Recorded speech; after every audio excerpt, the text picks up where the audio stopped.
मुझे अभी अभी ये क्रिएटर की पावर मिली थी, पर अगले ही दिन मुझे पता चला कि मुझे लेट स्टेज स्टमक कैंसर है। जिंदा रहने के लिए मैंने अपनी फैमिली ऑर्चार्ड को एक सैंडबॉक्स वर्ल्ड में बदल दिया। मैंने एवोल्यूशन और लाइफ प्रोसेसेस को फास्ट फॉरवर्ड करने की कोशिश की, बस ये उम्मीद थी कि एक ऐसी सिविलाइजेशन बन जाए जो कैंसर का इलाज ढूंढ सके। उस स्क्वायर सैंडबॉक्स में छोटे छोटे लोग एक्सप्लोर करते रहते थे। एक दिन वो लोग ये देखकर डर गए कि उनकी दुनिया ऊपर से गोल और नीचे से स्क्वायर है। वहाँ पहाड़ जितने बड़े टावरिंग बिल्डिंग्स भी थे। जब भी उनकी सिविलाइजेशन मेरी मर्जी के हिसाब से नहीं चलती थी, मैं सब कुछ मिटाकर शुरुआत से स्टार्ट करता था और मैं हर सिविलाइजेशन के हीरो को मुझसे एक सवाल पूछने का मौका देता था। जब भी उन्होंने पूछा कि मुझे इस दुनिया को बनाने में कितना वक्त लगा, मैं उन दिनों के बारे में सोचता जब मैंने सैंडबॉक्स को खोदा और बनाया था। असल में मुझे पूरे 7 दिन लगे थे। तो ऐसी लेजेंड बन गई कि क्रिएटर ने सब कुछ सिर्फ 7 दिन में बनाया और जल्द ही ये कहानी उस जमीन पर फैल गई। मेरी इस सैंडबॉक्स में सिविलाइजेशन बार बार बनी और मिटी, पर कौन सोच सकता था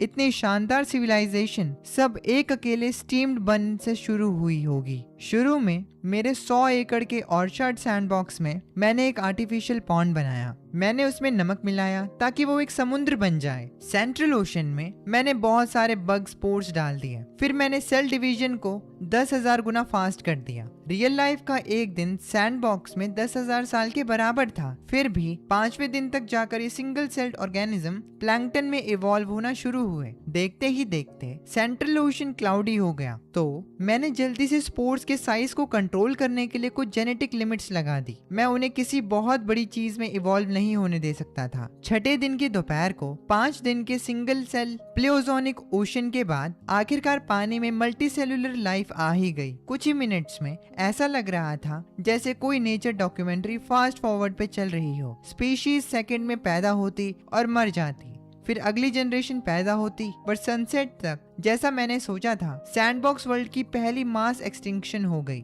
12 घंटे की रात का मतलब इस दुनिया में 5000 साल बिना सनलाइट के थे। ज्यादातर एक्वेटिक प्लांट सूख गए और डूब गए। अंधेरे आसमान के नीचे कुछ नहीं बचा। मेरा सैंडबॉक्स बहुत छोटा था और बायोडाइवर्सिटी बहुत कम थी, इसीलिए नई स्पीसीज इतनी जल्दी अडेप्ट नहीं कर पाई। पर मेरे ओशन में super adaptive recombinant single cell life थी। मूनलाइट आने के आधे घंटे बाद डेड प्लांट से ढकी सरफेस पर एक हल्की ब्लू ग्लो दिखी। ये पत्तों की शेप के चिट्ठियों जितने बड़े ब्लू प्लांट्स थे। हैरानी की बात यह थी कि बिना सनलाइट के इन प्लांट्स ने अपना फोटोसिंथेसिस चांद की रोशनी की तरफ मोड़ लिया। मैं दंग रह गया। मैंने इस प्लांट का नाम ब्लू सिल्वर ग्रास रखा। पहली मास एक्सटिंक्शन सरवाइव करने के बाद ये प्लांट सेकंड्स में तेजी से इवॉल्व होने लगे। ब्लू सिल्वर ग्रास ने अंधेरे को बहुत तेजी से अडेप्ट कर लिया और लोटस के पत्तों की तरह पानी पर फैल गया। मेरे बैकयार्ड से मूनलाइट को एब्जॉर्ब करते हुए एक और घंटा बीता और ये हजारों जनरेशन से गुजर चुका था। अलग अलग ब्रांचेस फॉर्म करने लगा। 2 सब स्पीशीज भी इवॉल्व हो गई। एक ग्रुप ब्लू सिल्वर ग्रास का मूनलाइट एब्जॉर्ब करता रहा और इसमें और एफिशिएंट हो गया, जबकि दूसरा कार्निवोरस बन गया जो एक हल्की ग्लो से पास तैरते हुए दूसरे ब्लू सिल्वर ग्रास को अट्रैक्ट करके खा जाता था। ये देखकर मैं लाइफ की इस टफनेस पर हैरान हुए बिना नहीं रह सका। इस अकेले एक्वेटिक प्लांट ने लंबी रात के नीचे ओशन में अपना खुद का इकोसिस्टम बना लिया था। अचानक मुझे एक आइडिया आया। मैंने फैसला किया कि मैं इस सब को लिख लूं। तो मैंने जल्दी से एक ब्लैक नोटबुक ली, जेनेसिस का पहला पेज खोला और लिखा एंडलेस डार्कनेस। जमीन और आसमान में अचानक बदलाव, सनसेट और मूनराइज। दुनिया 5000 के गहरे अंधेरे में डूब गई। 99% मरीन लाइफ खत्म हो गई। इस डार्क ओशन में सिर्फ ब्लू ग्रीन ग्रास बची और ब्लू सिल्वर ग्रास एक नए एरा का रूलर बन गई। अपनी अब लाइफ से भरे पॉन्ड को देखते हुए मैंने चुपचाप उम्मीद की कि अगला सी एनिमल्स आएंगे। मेरे बग सेल्स ओशन में क्या इवॉल्व होंगे। मैं सारी रात जाग कर सुबह का वेट करता रहा, पर जब आखिरकार 7वां दिन आया तो रात में फलने फूलने वाले सारे ब्लू सिल्वर ग्रास तेजी से मुरझा गए। उन्हें हल्की मूनलाइट की आदत थी और अब वो ऐसे डूब गई जैसे जल गए हो। एक ही पल में ब्लू सिल्वर ग्रास को मास एक्सटिंक्शन झेलना पड़ा। दोपहर तक डेड प्लांट्स के बीच एक और ब्लू टिंट धीरे धीरे जिंदा हो गया। ये एक 5 पॉइंटेड स्टार की शेप का ब्लू सिल्वर ग्रास था। ये म्यूटेट हो चुका था। ये इस एक्सटेंशन से बच निकलने में कामयाब रहा ताकि स्ट्रॉन्ग सनलाइट को अडेप्ट कर सके। ये जनरेशंस तक इवॉल्व होने लगा और कुछ ही मिनट्स बाद ये ब्लू सिल्वर ग्रास मर गया। अनगिनत नई जनरेशन को जन्म दिया और धीरे धीरे ब्लू से ब्लैक और ब्लू स्टार शेप्ड ग्रास के समुद्र में बदल गया। मैं बहुत इम्प्रेस हुआ। मैंने इसका नाम पर्पल सन ग्रास रखा। अपनी ब्लैक नोटबुक के दूसरे पेज को पलटते हुए मैंने आगे लिखा, द लाइट सेज एरा। अचानक बदलाव, मून सेट, सन रोज, 5000 साल की कड़कती धूप। डार्क सेज एरा के रूलर्स ब्लू सिल्वर ग्रास ज्यादातर एक्सटेंट हो गए, जबकि वीकर पर्पल सन ग्रास तेजी से ऊपर आए। इस एज के नए रूलर्स बन गए। 7वें दिन रात हुई और पर्पल सन ग्रास ओशन में आराम से थ्राइव कर रही थी। 5000 साल के डे एंड नाइट साइकिल को झेल सकती थी। इसी बीच सारे वाटर प्लांट्स की फोटोसिंथेसिस ने ओशन के ऑक्सीजन लेवल को बहुत बढ़ा दिया। तो अब सी एनिमल्स के आने के लिए कंडीशंस बिल्कुल सही थी। जल्द ही single celled ocean creatures evolve होना शुरू हुए और सबसे पहले कुछ ब्लैक बीटल लाइक एनिमल्स दिखे। उसके साथ ही एवोल्यूशन की हिस्ट्री में ओशन एनिमल्स की एंट्री हो गई। आखिरकार एनिमल्स को आते देख मैंने राहत की सांस ली और स्माइल किया। पूरी रात जागने के बाद अपनी थकी हुई बॉडी के साथ मैं वापस अपने रूम में गया और सो गया। जब मैं उठा, सैंडबॉक्स का 8वां दिन चल रहा था। मैंने देखा कि कुछ सी एनिमल्स क्राउडेड ओशन में लड़ने से खुश नहीं थे, तो वो बंजर कोस्ट के किनारे रहने वाले एम्फीबियंस में इवॉल्व हो गए। तो मैंने जल्दी से इसे नेक्स्ट लाइट सेज पेज पर रिकॉर्ड किया। The third era, the birth of animals in the new born age. पहले ओशन एनिमल्स, स्पीसीज के फलने फूलने का एक एज, जहां इनवर्टिब्रेट्स ने अपने आर्मर्ड माइंड्स के साथ रूल किया। उस एरा की डोमिनेंट स्पीसीज बन गए, पर उन्होंने ज्यादा देर रूल नहीं किया। वर्टिब्रेट्स आए, अपनी एजिलिटी का यूज करके उन्होंने कंट्रोल ले लिया, न्यू बॉर्न एज को रूल किया। वो समुद्र से बाहर निकले एक लंबी डायनेस्टी पे राज करने के लिए। ये लिखने के बाद मैंने चुपचाप अपनी ब्लैक नोटबुक बंद करी। हालांकि बंस लैंड क्रीचर्स में इवॉल्व होने वाले थे, पर मुझे कोई आइडिया नहीं था कि इंटेलिजेंट लाइफ को इवॉल्व होने में कितना वक्त लगेगा। कोई नहीं कह सकता था कि और कितना टाइम लगेगा। तो मेरे दिमाग में एक नया आइडिया आया। मैंने अपना थोड़ा सा खून डालने का सोचा, पर वो बहुत रिस्की लगा। संभल कर मैंने पहले दूसरे डीएनए के साथ टेस्ट करने का फैसला किया। मैं एक कॉलेज रिसर्च प्रोजेक्ट का बहाना बनाकर जू चला गया। मैंने एक गोरिल्ला का ब्लड सैंपल खरीदा। जब मैं ऑर्चिड वापस गया तो पूरा 100 एकड़ का मिनिएचर सैंडबॉक्स पहले ही एक छोटा इकोसिस्टम बन चुका था। पहाड़ और नदियां हरियाली से भरी हुई थी। प्लेन्स में हर तरह के अजीब पेड़ थे। नदियों में जानवर तैर रहे थे। मैं इस बड़े 100 एकड़ के टेस्ट फील्ड में घुसा। मैंने आखिरकार एक बीटल शेप्ड क्रिएचर को चुना और उन्हें सिर्फ 1 स्क्वायर मीटर के एक फ्रेश टेस्ट प्लॉट में रख दिया। मैंने टाइम को एक्सेलरेट करने के लिए स्टार ब्लड इंजेक्ट किया। जो भी ब्लड रिजेक्शन सरवाइव नहीं कर पाए वो मर गए। सिर्फ 2 दिन में करोड़ों बीटल्स मर गए। बचने वालों में से मैंने एक छोटा सा बैच चुना जिसमें ब्लड फ्यूजन सबसे ज्यादा था और उनका नाम चोंग्स रखा। चोंग्स दिखने में इंसानों से बहुत मिलते जुलते थे, पर इंसानों से अलग। उनकी पीठ पर एक राउंड ब्लैक आर्मर उगता था, ब्लैक जेड चोंग्स। इसे पूरे 2 दिन लगे, जिसका मतलब 100 एकड़ सैंडबॉक्स के लिए 20,000 साल बीत चुके थे। कुछ पावरफुल स्पीसीज सामने आई। पेड़ बादलों को छूने लगे। बहुत सारी जाइंट स्पीसीज पैदा हुई। इसका मतलब सैंडबॉक्स एक टेरिफाइंग जुरासिक एरा में एंटर कर चुका था। जिन सबसे बड़े जानवरों के सर पर ब्लैक डिस्क थी, वो मेरी सेट की हुई साइज लिमिट तक पहुंच गए थे, करीब एक बिल्ली के साइज के। मैंने अपने डेवलप किए हुए चोंग ट्राइब को सैंडबॉक्स के साउथ साइड में एक हरे भरे कैनियन में छोड़ दिया। मैं देखना चाहता था कि इस एरा में चोंग्स कैसे सरवाइव करेंगे। तो मैंने टाइम फ्लो को 1 day = 100 years सेट कर दिया। अगली सुबह जल्दी मैं सीधा उन बग्स को चेक करने सैंडबॉक्स के पास भागा। मुझे हैरानी हुई कि उनके पास पहले से ही प्रिमिटिव क्लैंस थे और वो एक साथ रहते थे और एक बेसिक लैंग्वेज भी डेवलप कर ली थी। पर मुझे जिस बात की फिक्र थी वो ये थी कि वो बहुत वीक थे। आज के जानवरों के सामने उनके 20,000 साल पुराने एंशिएंट जीन्स कुछ भी नहीं थे। मैं बस खड़ा होकर देख नहीं सकता था कि जिन चोंग्स को मैंने इतनी मेहनत से बड़ा किया वो एक्सटिंक्ट हो जाएं। तो मैंने उन्हें सिविलाइजेशन का स्पार्क देने का फैसला किया। मैंने अपनी कॉलेज की छुट्टियों के दौरान ऑनलाइन एक मिनिएचर पाइन बॉन्साई ऑर्डर किया और एक ultra fine alloy great sword बनाई जो एक सुई से बस थोड़ी सी मोटी थी। दोनों ही बहुत परफेक्शन से बनाए गए थे। जब तक वो आए 1.5 दिन निकल चुका था, जिसका मतलब चोंग्स के लिए 150 साल। अब सैंडबॉक्स में चोंग ट्राइब लगभग खत्म हो चुकी थी, ऑलमोस्ट एक्सटिंक्ट। फिर भी मुझे थोड़ी खुशी महसूस हुई। इस एज में 150 साल बिना खत्म हुए निकाल लेने का मतलब था कि उनमें पोटेंशियल था। तो मैंने टाइम वापस नॉर्मल सेट कर दिया और सैंडबॉक्स में एंटर किया। चोंग ट्राइब अब बर्बाद हो चुकी थी। हर तरफ लाशें थी। भागो, हम यहाँ छुप नहीं सकते, डार्क क्लॉ आ रहा है, कुछ मेल चोंग्स ने बोला। औरतों और बच्चों को भागने को कहा, जबकि उन्होंने उन्होंने बड़े बीस्ट क्लब्स घुमाए और आगे कुछ डार्क बीस्ट की तरफ चार्ज किया, जिन बीस्ट को डार्क क्लॉज कहा जाता था। हमें जिंदा रहना होगा। औरतें और छोटे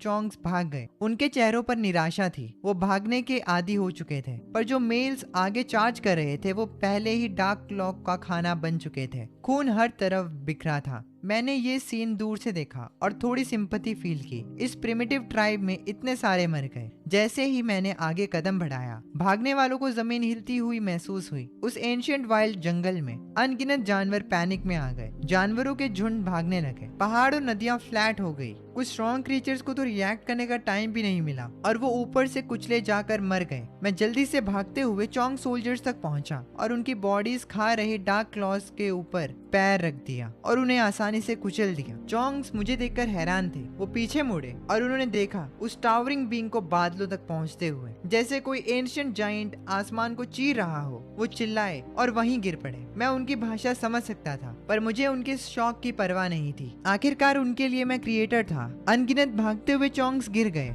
पर जब सब चिल्ला रहे थे, एक छोटे चोंग ने जिद में आसमान की तरफ देखा और मुझ पर चिल्लाया, क्या तुम एक और जायंट बीस्ट हो जो हमें खाने आए हो? तुमने मेरे मॉम डैड को मार दिया। हम इतने वीक क्यों हैं? मैं उस छोटे बच्चे की हिम्मत पर हैरान था। तो मुझे एक आइडिया आया। तो मैं तुम्हें चुनता हूँ। मैंने आराम से अपना हाथ आगे बढ़ाया और उस छोटे चोंग को अपनी हथेली पर उठा लिया। उसी वक्त उसका दिमाग ब्लैंक हो गया। जायंट की हथेली एक कॉन्टिनेंट की तरह एंडलेस लग रही थी और वो मेरी हथेली की एक लकीर से बड़ा नहीं था। उसने ऊपर देखा। जायंट की आंखें कड़कती धूप की तरह चमक रही थी। सैंडबॉक्स में मैंने अपना चेहरा सारे क्रिएचर से छुपा लिया था ताकि उन्हें सिर्फ मेरा एक धुंधला चमकता हुआ चेहरा दिखे। मैंने उस छोटे चोंग को एक हाथ में पकड़ा। मेरी आंखें शांत थी। गिलगमिश, क्या तुम इस सब को बदलना चाहते हो? वो छोटा चोंग अचानक कांपा और मेरी हथेली पर चिल्लाया, क्या हम इस दुनिया में सच में बात कर सकते हैं? सच में एक बोलने वाला जायंट है। तुमने मुझे गिलगमिश क्यों बुलाया? उसे अपने हाथ में पकड़े हुए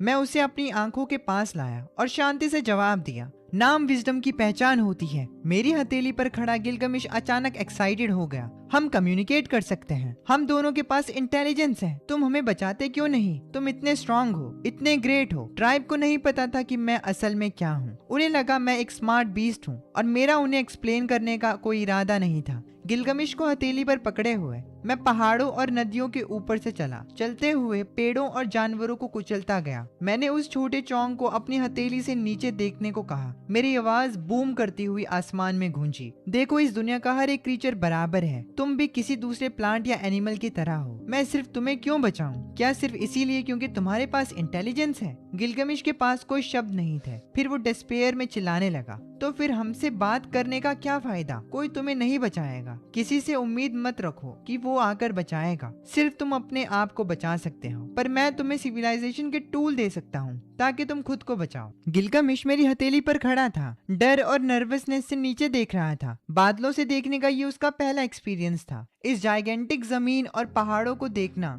नदियां और घाटियां उसकी आंखों के नीचे घूम रही थी। अनगिनत जानवर जायंट के पैरों के नीचे भागते और गुर्राते थे। एक ऐसा मंजर जो सच में एपिक और ओवरवेलमिंग था। ऊपर से क्या शानदार और फैंटास्टिकल व्यू है। ऐसी टेरिफाइंग पर एडमायरेबल पावर होना। वो कांपते हुए बोलने लगा, सिविलाइजेशन क्या है? मैंने कभी नहीं सोचा था कि इस नई रेस को सिविलाइजेशन कैसे एक्सप्लेन करूं। तो मैंने थोड़ी देर सोचा और अपना जवाब दिया, सिविलाइजेशन एक स्पार्क है। इसकी नॉलेज और ऑर्डर और खुद को बचाने के लिए विजडम से आने वाली ताकत, स्ट्रेंथ, ग्रेट पावर। इस चीज को सुनकर गिलगमिश जैसे ख्यालों में खो गया। मैंने उसे अपने कंधे पर बिठाया और कैनियन वापस चल दिया। फिर मैंने अपने बैकपैक से वो टाइनी सिल्वर पाइन जो ऑनलाइन खरीदा था उसे निकाला और मिट्टी में लगा दिया। ये सिर्फ एक 60 सेंटीमीटर का सिल्वर पाइन था, पर इस मिनिएचर जमीन के लिए ये एक एंडलेस डिवाइन ट्री था जो बादलों को छू रहा था। ऊपर से देखने पर धुंध घूम रही थी और जाइगेंटिक घुमावदार कैनोपी दूर तक फैली थी। अगर तुम्हें सिविलाइजेशन की पावर चाहिए तो मुझे अपनी करेज दिखाओ। इस डिवाइन ट्री पर चढ़ो। ये मेरी तरफ से तुम्हारे लिए एक ट्रायल है, विजडम और ब्रेवरी का ट्रायल। बोलते हुए मैंने एक कस्टम जाइंट मेटल स्वॉर्ड और कैरोसिन में भीगी हुई एक माचिस पेड़ के बेस पर टांग दी। फिर सोचकर मैंने टॉप पर टर्माइट जीन्स वाला एक कैप्सूल रख दिया। ये पहले के एक्सपेरिमेंट से आया था, चोंग युआन रेस बनाने का एक बायो प्रोडक्ट। मेरी बूम करती आवाज आसमान में फिर गूंजी। ये सिविलाइजेशन के 3 खजाने हैं। पहला, द स्वॉर्ड ऑफ जजमेंट, ये सिविलाइजेशन को प्रोटेक्ट करने का वेपन है। जमीन पर फैली वाइल्ड ब्रीड्स के खिलाफ जो स्पीसीज पावर के लिए टूल्स यूज करती हैं, उन्हें इंटेलिजेंट बीइंग्स कहा जाता है। दूसरा, टॉर्च। अपनी भटकती लपटों के साथ ये आग को मास्टर करने का ब्रिज है। आग को मास्टर करना ही सिविलाइजेशन की शुरुआत है। तीसरा, द ब्लड ऑफ पावर। सिर्फ सबसे बहादुर वॉरियर्स ही इसे झेल सकते हैं। ब्लड ऑफ पावर के बैप्टिज्म से बचो और तुम्हें ऐसी ताकत मिलेगी जिसका कोई मुकाबला नहीं।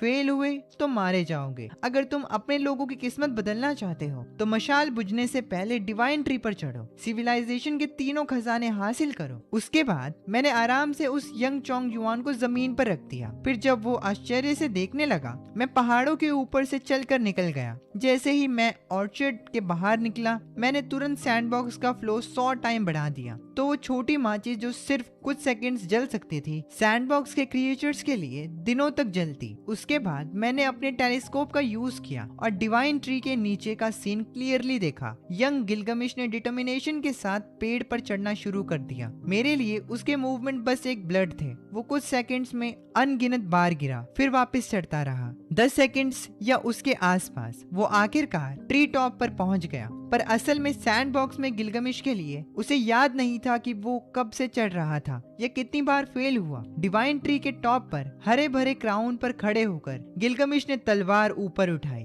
ऐसा लग रहा था जैसे कुछ कह रहा हो, फिर जल्दी से वापस एक ब्लर बन गया और पेड़ से नीचे उतर गया। मैं क्यूरियस था तो मैंने अपनी क्रिएटिव पावर का यूज करके ट्री टॉप का सीन रिप्ले किया। गिलगमिश को पेड़ पर जीत हासिल करते देख स्वॉर्ड ऑफ जजमेंट को अपने सर के ऊपर उठाते हुए उसने नीचे के क्रिएचर्स और सीनरी को देखा। उसकी पीठ का ब्लैक आर्मर चमक रहा था। उसका डिटरमाइंड चेहरा कॉन्फिडेंस से भरा था और इक्वल विजडम थी। एक दिन हम उस वाइज जाइंट बीस्ट की तरह बनेंगे। हर क्लैंसमैन डिवाइन पावर से भरा होगा, अनगिनत बीस्ट को डरा कर भगाने के काबिल। मैं अपने लोगों को टॉप पर ले जाऊंगा और इस जमीन पर सिविलाइजेशन का स्पार्क फैलाऊंगा। एंशिएंट डिवाइन ट्री के टॉप पर ये पल हमेशा के लिए अमर हो गया। लाखों साल बाद इस जमीन पर एक वक्त में फ्लोरिशिंग पर फ्लीटिंग एंशिएंट यनली डायनेस्टी हुआ करती थी। लोगों ने आर्कियोलॉजी के थ्रू पुराने महान राजाओं द्वारा लिखी गई यनली हिस्ट्री की एपिक डिस्कवर की। ये सबसे पुराना रिकॉर्ड यनली जेनेसिस क्रॉनिकल बताती है। वो वाइज बेहमत 10,000 फुट लंबा था।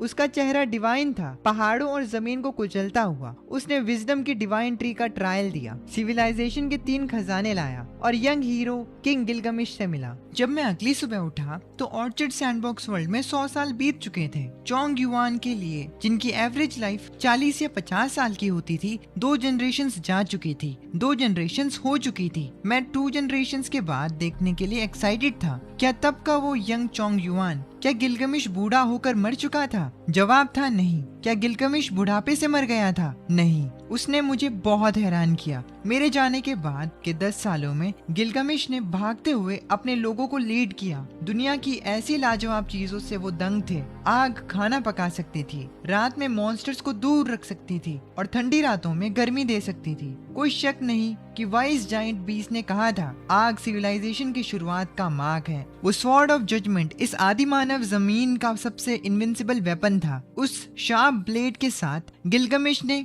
अनगिनत वाइल्ड बीस्ट को मारा, अपने लोगों को जिंदा रखा और आखिरकार उन्हें पलट कर वार करने की पावर दी। दूसरे डेकेड में दूसरा गिलगमिश अपनी जवानी से आगे निकल चुका था। 30s में आकर वो स्ट्रॉन्ग और लंबा हो गया, अपनी काइंड का सबसे ग्रेट हंटर, जिसे उसकी ट्राइब ने हीरो किंग नाम दिया। उसने जमीन को जलाकर उपजाऊ बनाने के लिए आग का भी यूज किया और प्रिमिटिव फार्मिंग शुरू की। वो एरोगेंट, प्राउड और ओवरबियरिंग था। दुनिया उसके आसपास घूमती थी। वाइज जाइंट बीस्ट ने उसे तीनों ट्रेजर्स सौंपे थे। उसे क्लीनली पता था कि सिविलाइजेशन, हिस्ट्री और नॉलेज को पास ऑन करने का नाम है, तो उसने ब्रेवली अपनी रेस की हिस्ट्री को रिकॉर्ड करने के तरीके बनाए, यूनिफॉर्म स्क्रिप्ट इन्वेंट की, नई भाषा बनाई। उसे लगता था कि वो सिविलाइज्ड वर्ल्ड बनाने वाला पहला वाइज बीइंग है, तो उसने सिविलाइजेशन क्रिएट करने की अपनी हिस्ट्री रिकॉर्ड की, सब कुछ लिखा और खुद की तारीफ की और बेशर्मी से इसका नाम जेनेसिस रख दिया। उसका रूल टायरेनिकल, डिस्पोटिक और एब्सोल्यूट था, फिर भी वो डीपली कैरिज्मेटिक था। ट्राइब में उसकी 131 बीवियां थी जिन्होंने उसके बच्चों को जन्म दिया।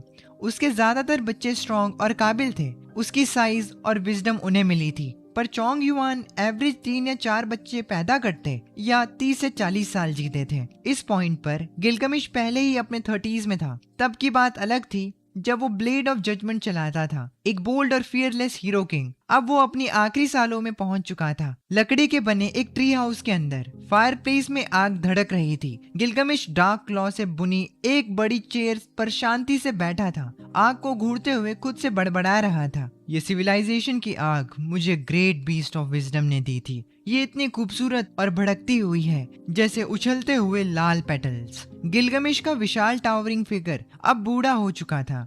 उसने अपना सर घुमाया, दीवार पर टंगे बहुत सारे इनर्मस बीस्ट स्कल्स को देखते हुए। ये इन जमीनों के ग्रेट बीस्ट की हड्डियां थी। उसने सच में एक ग्लोरियस लाइफ जी थी, रेडिएंट और एक्स्ट्राऑर्डिनरी। अपनी जवानी के सपने पूरे किए थे। वो इस बात से भी कॉन्टेंट था कि अगला चीफ चुना जा चुका था, उसका बेटा अर्टोरिया, बिल्कुल उसी की तरह काबिल, पूरी ट्राइब को ग्लोरी की तरफ लीड करने के काबिल। गिलगमिश क्लियरली फील कर सकता था उसकी लाइफ अपने एंड के करीब थी। मौत सभी लिविंग थिंग्स के लिए तय है। उसने लगभग अपनी किस्मत एक्सेप्ट कर ली थी। फिर उसने चुपचाप सालों पुराना थ्रेड ऑफ पावर निकाला। अंदर फाइनली कोई फिक्र करने की बात नहीं थी। तब वाइस बीस्ट ने कहा था, सिर्फ सबसे ब्रेव वॉरियर ही इस तीसरे खजाने को ले सकता है। क्या मैं सच में दुनिया का सबसे ब्रेव वॉरियर हूँ? चलो पता लगाते हैं। एक हीरो अपने आखिरी सालों में, उसकी धुंधली आंखें थोड़ी खुली और बेहोशी में उसकी ग्लोरी डेज की यादें फ्लैश हुई। अचानक उसकी आंखें तेजी से खुली।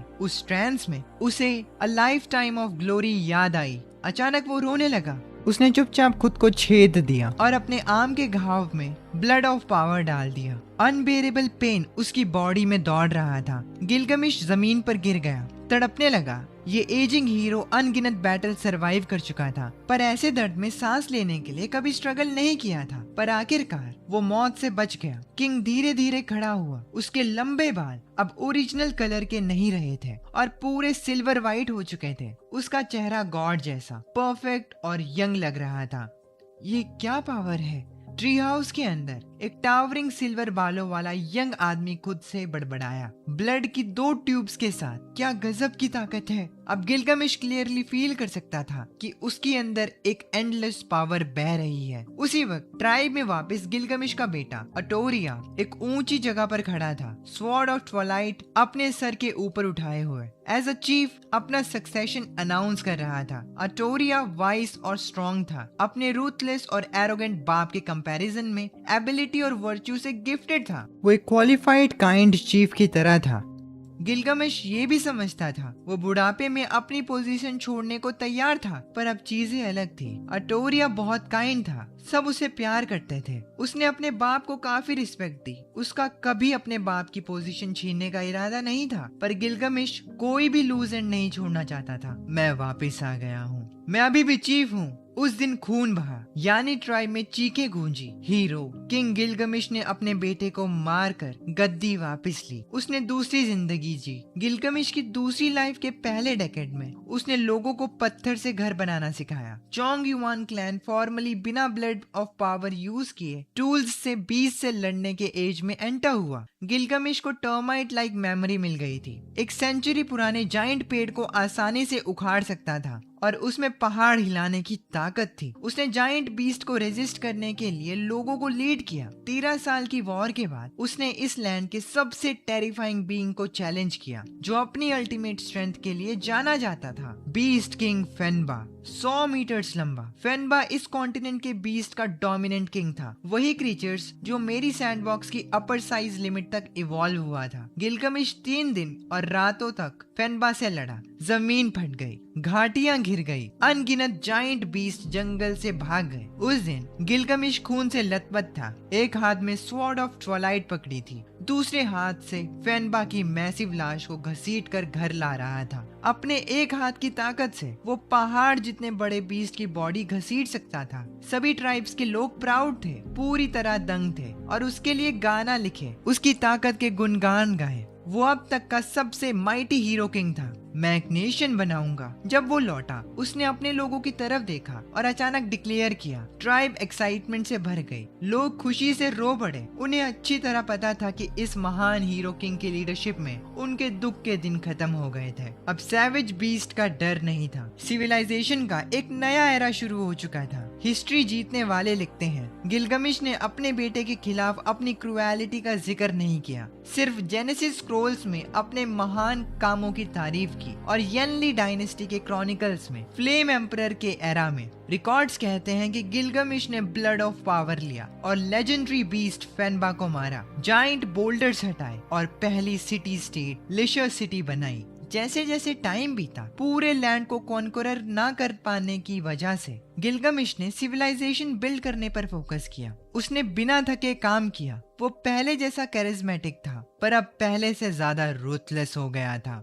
उसने करेंसी इन्वेंट की, लैंग्वेज परफेक्ट की, सिटीज बनाई, पर लोगों को स्टेटस के हिसाब से बड़ी बेरहमी से रैंक भी किया। उसने नेशन के रिसोर्सेस वेस्ट किए, बहुत से वॉरियर्स को दुनिया का एज एक्सप्लोर करने भेजा। वो लोगों का ग्रेट हीरो किंग था, पर एक पूरा टायरेंट भी था। यानी डायनेस्टी का ईयर 87। गिलगमिश अब 127 साल का था। लिशर किंग सिटी पहुंच गया। मिलियंस में टेरिफाइंग पॉपुलेशन, अनगिनत गुलामों का यहाँ ट्रेड होता था। एक ग्लैडिएटर अरीना भी बनवाया गया। नोबल्स उस स्पिक स्पेक्टिकल को एंजॉय करते। पुरानी ट्राइब्स के लोग कब के मर चुके थे, सदियां बीत चुकी थी। उनके बच्चे और पोतों को अब अपने एंसेस्टर्स का हार्डशिप याद नहीं था। वो कंफर्ट में धीरे धीरे डिके हो गए, पर ओल्ड यनली किंग अभी भी स्ट्रॉन्ग था। लिशर किंग के हॉल के अंधेरे में एक लंबा हैंडसम आदमी सफेद हड्डियों के थ्रोन के सामने शांति से खड़ा था। उसके ठीक बगल में legendary sword of Twilight, Yanli के महान राजा,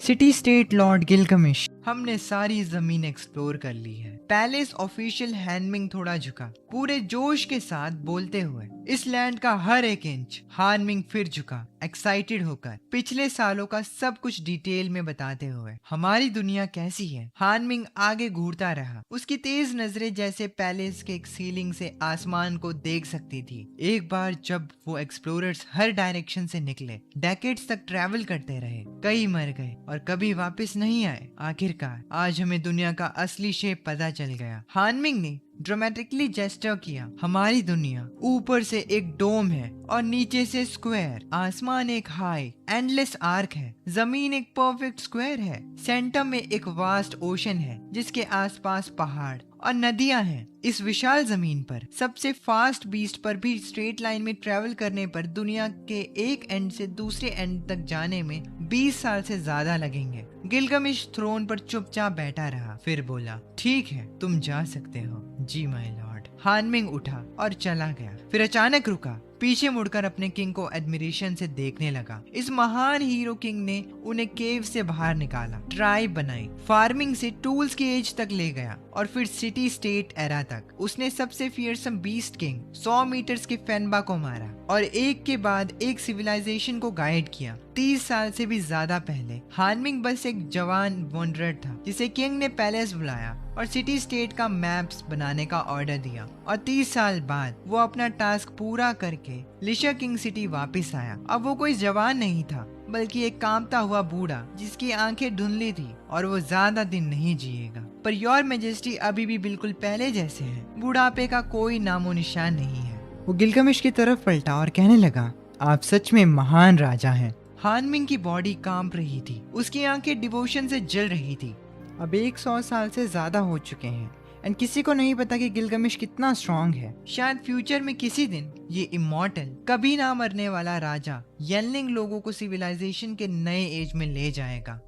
हमारी दुनिया, गोल आसमान, चौकोरी जमीन। जब पैलेस आखिरकार खाली हो गया, गिलगमिश को वो बातें याद आई। उसने गहरी सांस ली। उसने अपने बगल में रखी ह्यूज स्वॉर्ड को हल्के से छुआ, उस साथी की तरह जो हमेशा से उसके साथ रहा था। मैंने टॉर्च की पावर को मास्टर कर लिया है और मैं ब्लड ऑफ पावर को पूरी तरह समझता हूँ, पर स्वॉर्ड ऑफ सेपरेशन दुनिया छान मारी पर ये कभी नहीं मिली। ये आखिर बनी कैसे थी? गिलगमिश सच में हैरान लग रहा था। वो स्वॉर्ड ब्लेड छोटा है, ये कैसा मटेरियल है? ये किस जाइंट बीस्ट की हड्डियां हैं? या शायद किसी और एज का कोई खोया हुआ क्राफ्ट। अफसोस, ये दुनिया अभी भी रियल दुनिया नहीं है। मैंने सैंडबॉक्स में कभी कोई ओर्स नहीं छुपाए थे, तो सिविलाइजेशन यहाँ हमेशा के लिए स्टोन एज में ही फंसी हुई है। दुनिया को लेकर उनकी समझ में उन्हें कभी मेटल का शब्द नहीं पता चलेगा। इस दुनिया के लिए ये चमकती, कभी ना टूटने वाली चीज मिस्टीरियस और वन ऑफ अ काइंड थी। उन्होंने दुनिया के एंड तक सर्च किया, पर उस वाइज ग्रेट बीस्ट को फिर कभी नहीं ढूंढ पाए जो सालों पहले आया था। इतना पावरफुल और यूनिक उन्होंने दुनिया के किनारों तक ढूंढ लिया, फिर भी उस वाइज एंशिएंट बीस्ट का कभी पता नहीं लगा। वो वाइज बीस्ट आखिर रहता कहाँ था? बीस्ट सिविलाइजेशन हमारी इमेजिनेशन से परे है। ये स्वॉर्ड ऑफ सेपरेशन जो मुझे गिफ्ट की गई थी सच में एक खजाना है, पर इस तलवार ने जिसने पूरी सिविलाइजेशन बनाई वो एक वार्निंग भी लगती है। ये पावर जिसे सिविलाइजेशन कहते हैं, मैं इसका बस एक हिस्सा समझता हूँ, बाकी सब अननोन है। जैसे इस स्वॉर्ड के बनने का सीक्रेट, ये मुझे डर का एहसास दिलाती है। स्वॉर्ड ऑफ सेपरेशन मेरे ऊपर एक ब्लेड की तरह लटकती है। ये मेरे सर के ठीक ऊपर लटक रही है, किसी भी सेकंड गिर सकती है और मेरी जान ले सकती है। सिविलाइजेशन की ये पावर वाकई में आपको सपना दिखाती है। गिलगामेश अपने थ्रोन पर ऐसे बैठा था जैसे सदियों से सो रहा कोई शेर। उसकी आंखें दूर कहीं देख रही थी। अचानक उसे 100 साल से भी पहले का वक्त याद आया। वहाँ वो विशाल टावरिंग फिगर था, पहाड़ों जितना लंबा, एक सुपर जाइंट, शाइनिंग ऑरा से ढका हुआ, बॉर्न सेक्रेट, अपने बड़े हाथों से उसे पकड़े हुए जब वो छूता था, सारी जमीन के ऊपर से देखते हुए और उसे सिविलाइजेशन के 3 खजाने सिखाते हुए, वो उसे कभी नहीं भूलेगा। ये उसके दिमाग में क्रिस्टल क्लियर है, जैसे कल की ही बात हो। पर अफसोस, मेरी जिंदगी फिर खत्म हो रही है। पावर ऑफ स्टडी करना अब मेरे लिए बेकार है। मैं तीसरी लाइफ जीना चाहता हूँ। ग्रेट वाइज बीस्ट, मैं तुम्हें दोबारा देखना चाहता हूँ। पर अफसोस, उस वक्त मैं अपने नेबर की छोटी बहन के साथ गप्पे मार रहा था और खाना खा रहा था। मैंने गिलगामेश की प्रेयर नहीं सुनी। अगर मैं सुन भी लेता तो उसको जवाब नहीं देता। जो भी जिंदगियां ओल्ड एज की वजह से खत्म होती हैं, उनका वक्त तय होता है, कोई हमेशा के लिए नहीं जीता। गिलगामेश पहले ही असली लाइफ जी चुका था, जिसकी मुझे भी जलन होती है। जिंदगी भर की ग्लोरी, हर किसी ने उसे रिस्पेक्ट की नजर से देखा। अब उसके पास रिग्रेट करने के लिए बचा ही क्या था? पर मैंने फिर भी जिंदा रहने के लिए गिलगामेश की चाहत को अंडर एस्टिमेट किया। एक बार मरने का दौर और रिबर्थ झेलने के बाद उसे मौत से पूरी तरह डर लगता है। ये हीरोइक किंग एक और लाइफ चाहता था, कैपिटल से दूर। ईयर 102, गिलगामेश 142 ईयर्स का। ये लेजेंडरी किंग पहले ही किसी नॉर्मल ह्यूमन की 3 जिंदगियां जी चुका था, पर उसके चेहरे पर बुढ़ापा आने लगा था। वो शॉक था। उसके गुस्से ने पूरे देश को हिला दिया। उसने सबको ऑर्डर दिया कि वाइस बीस्ट को ढूंढना शुरू करें और हर तरह के टैलेंटेड लोगों को पोशंस बनाने और डार्क मैजिक रिसर्च करने के लिए बुलाया। एक टाइम के लिए जंगलों में बहुत सारे वाइल्ड बीस्ट का शिकार किया गया। उनके सारे पार्ट्स एक्सपेरिमेंट्स के लिए यूज किए गए। द डार्क क्लॉ, जो कभी हर जगह होता था, लगभग खत्म कर दिया गया। हिस्ट्री इस टाइम को एरा ऑफ टायरेंट स्टेट्स कहती है। 13 साल बाद एक कोर्ट सॉर्सरर ने लंबी उम्र का एक पोशन बनाया। उसने काम किया और गिलगामेश और ज्यादा जिया, पर जल्द ही वो उसके लिए रेजिस्टेंट बन गया। इसे कुछ बार यूज करने के बाद इसने काम करना बंद कर दिया। गिलगामेश फिर से मौत की तरफ खिसकने लगा। मौत सभी क्रिएचर्स के लिए आती है, यहाँ तक कि सबसे बड़े हीरोज भी इस एंड से नहीं बच सकते। ईयर 145, 30 साल से ज्यादा का वक्त बीत गया। गिलगामेश ने महसूस किया कि उसकी लाइफ तेजी से खत्म हो रही है। बूढ़ा पर स्ट्रॉन्ग किंग अपने थ्रोन पर शांति से बैठा था। उसने अपनी आंखें बंद की और खुद से बड़बड़ाया, मेरी जिंदगी लगभग खत्म हो चुकी है, मैं अभी नहीं मरना चाहता। 3 दिन की खामोशी के बाद उसने आखिरकार अपनी बूढ़ी आंखें खोली और दुनिया से रिटायर होने का फैसला किया। उसने अगले किंग को चुनना शुरू किया। उस न्यूज ने पूरे एम्पायर को हिला दिया। महान राजा मर रहा है। इमॉर्टल हीरो गिलगामेश अपने अंत तक पहुंच रहा है। पर किसी ने पहले रिएक्ट नहीं किया। पिछली बार जब गिलगामेश बूढ़ा हुआ था, उसने पावर अपने भरोसेमंद बेटे अटोरिया को सौंप दी थी। उसे अगला लीडर बना दिया था, पर अपनी दूसरी लाइफ जीने के बाद गिलगामेश ने खुद उसे मार डाला था। हर कोई अगला अटोरिया बनने से डरता था, पर गिलगामेश वाकई में सबसे स्मार्ट किंग था। उसने सीधा ऑर्डर दिया कि अगले हीयर को ब्लड ऑफ पावर मिलेगा, वो मेरी तरह ही स्ट्रांग होगा और उसे मुझसे डरने की जरूरत नहीं होगी। प्लस उसे आर्मी लीड करने और दूसरा सिटी बनाने का राइट मिलेगा, पावर का टूल रिसीव करेगा और उसे पूरा करने की परमिशन होगी। जैसे ही ये न्यूज आई पूरा देश शॉक था। Merchants, slaves, commoners, nobles, craftsman सब पैलेस की तरफ भागे। पर आखिर में ट्रायल्स के बाद भी ज्यादातर ब्लड ऑफ पावर को रिजेक्ट करने की वजह से मर गए। सिर्फ फॉरेस्ट वॉरियर लिकोडू और नोमैड कमांडर रैंडल ही एक्चुअली ब्लड लेने के बाद सरवाइव कर पाए। वो जिंदा रहे और दोनों ने एक सिटी स्टेट बनाई। अब ब्लड ऑफ पावर्स वाले 2 ईयर्स होने की वजह से वो एक साथ रूल करने वाले थे, मरते हुए गिलगमेश की जगह लेने वाले थे। वो अगली यैनले सिविलाइजेशन को लीड करेंगे। सिविलाइजेशन गिलगमेश के साथ शुरू हुई थी पर वो उसके साथ खत्म नहीं हो सकती। यानी डायनेस्टी का ईयर 175। 3 किंग्स ने एक साथ रूल किया। उन्होंने एम्पायर को एक मानकर चलाया। यानले सिटी स्टेट अपने ऑल टाइम हाई पर था। अचानक गिलगमेश को सच में मौत का एहसास हुआ। उसने अपने फाइनल स्ट्रगल शुरू किया। उसने सभी क्राफ्ट्समैन को बुलाया और मार्टर किंग हॉल से भी ज्यादा शानदार एक टेम्पल बनवाया, द वाइज पीस टेम्पल। इस विशाल पत्थर के मंदिर में एक जाइंट गॉड का टावरिंग स्टैचू खड़ा था, शाइनिंग और एंडलेस। जाइंट ने एक हाथ से यंग हीरो किंग गिलगमेश को पकड़ा हुआ था। उसकी आंखें नरमी से चमक रही थी। पूरी जमीन पर नीचे देखते हुए उसमें से एक इनक्रेडिबल डिवाइन आभा निकल रही थी। उस दिन गिलगमेश ने अपने मिनिस्टर्स को लीड किया। उसने अपने मिलियंस लोगों को लीड किया। पूरे देश ने वाइस बीस्ट की पूजा की, ये उम्मीद करते हुए कि ग्रेट मास्टर ऑफ विजडम उनकी सिंसियरिटी को महसूस कर सके। काश वो मरने से पहले एक बार वाइस बीस्ट को देख सके। गिलगमेश का बूढ़ा चेहरा अचानक आंसुओं से भर गया। लगभग 100 साल बाद अब गिलगमेश मौत के करीब है। उसने अपने सारे मिनिस्टर्स को टेम्पल में पूजा करने के लिए इकट्ठा किया, एक दूसरी मीटिंग की भीख मांगते हुए। द ग्रेट वाइस बीस्ट, मैं सच में तुम्हें फिर से देखना चाहता हूँ। इस हीरो किंग की सच्ची दुआ बस तुम्हें एक और बार देखने की है, जिसने उसे सिविलाइजेशन के वो 3 लेजेंडरी ट्रेजर्स दिए थे। Mysterious wise beast. ये सब इतना ग्रैंड और ओवरवेलमिंग था। मैं नेबर की लड़की के साथ वॉक पर था, तब अचानक मुझे क्रिएटर से एक मैसेज मिला। मैं थोड़ा इमोशनल हो गया, पर फिर भी अपने इस पुराने दोस्त से एक बार फिर मिलने का फैसला किया और चोंग युआन क्लैन को रोकने का वक्त आ गया है। मुझे ऐसी उम्मीद नहीं थी। सैंडबॉक्स का टाइम फास्ट करने के बाद कुछ ही दिनों में उन्होंने अनगिनत इकोसिस्टम्स डिस्ट्रॉय कर दिए थे।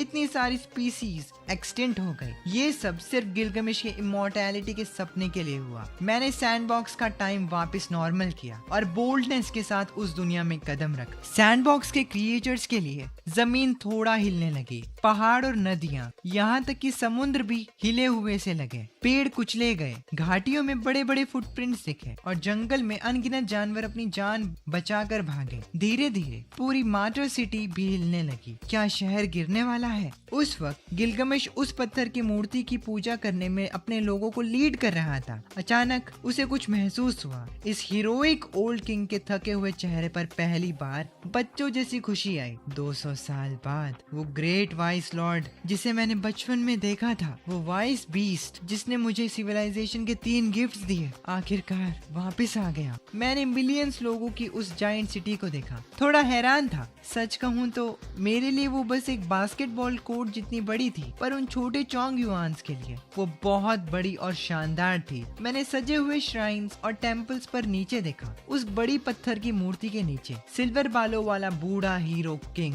अपनी तलवार पकड़े मेरी तरफ घूर रहा था और उसकी आंखों से कॉन्टिन्यूसली आंसू बह रहे थे। मैंने आंसू भरे चेहरे वाले इस बूढ़े आदमी को नीचे देखा और इमोशनल फील किया। बरसों पहले वो यंग चोंग युआन जिसे मैंने कभी अपने हाथों में पकड़ा था, उस बड़े पेड़ की चोटी पर खड़ा होकर आसमान की तरफ तलवार उठाकर चिल्लाया था। वो अब बूढ़ा हो चुका था, लाइफ के एंड तक पहुंच रहा था, फिर भी उसकी जवानी का फाइटिंग स्पिरिट लगता था जैसे कल की ही बात हो। गिलगमेश, इन सालों में तुम कैसे रहे? मैंने सॉफ्टली पूछा। मेरी आवाज दूर बादलों को चीरते हुए और नीचे की उस बिजी मार्टर सिटी पर आकर गिरी। गिलगमिश ने सपोर्ट के लिए अपनी हॉली स्वॉर्ड को कसकर पकड़ा। उसकी पूरी बॉडी कांप उठी। मैं ठीक हूँ। उसका गला सूखा और रेस्पी था। जब उसने आसमान की तरफ देखा, उसके सामने वो टावरिंग जाइंट जिसे पहले भी देखा था, आज भी उतना ही ब्रेथ टेकिंग था। ये विशाल क्रीचर सीधा बादलों के ऊपर जा रहा था। ऐसा लग रहा था जैसे इसने खुद आसमान को होल्ड कर रखा हो। एक चौंधियाने वाली रोशनी उसके चेहरे पर हॉली रेडियंस के साथ बादलों से छन कर आ रही थी।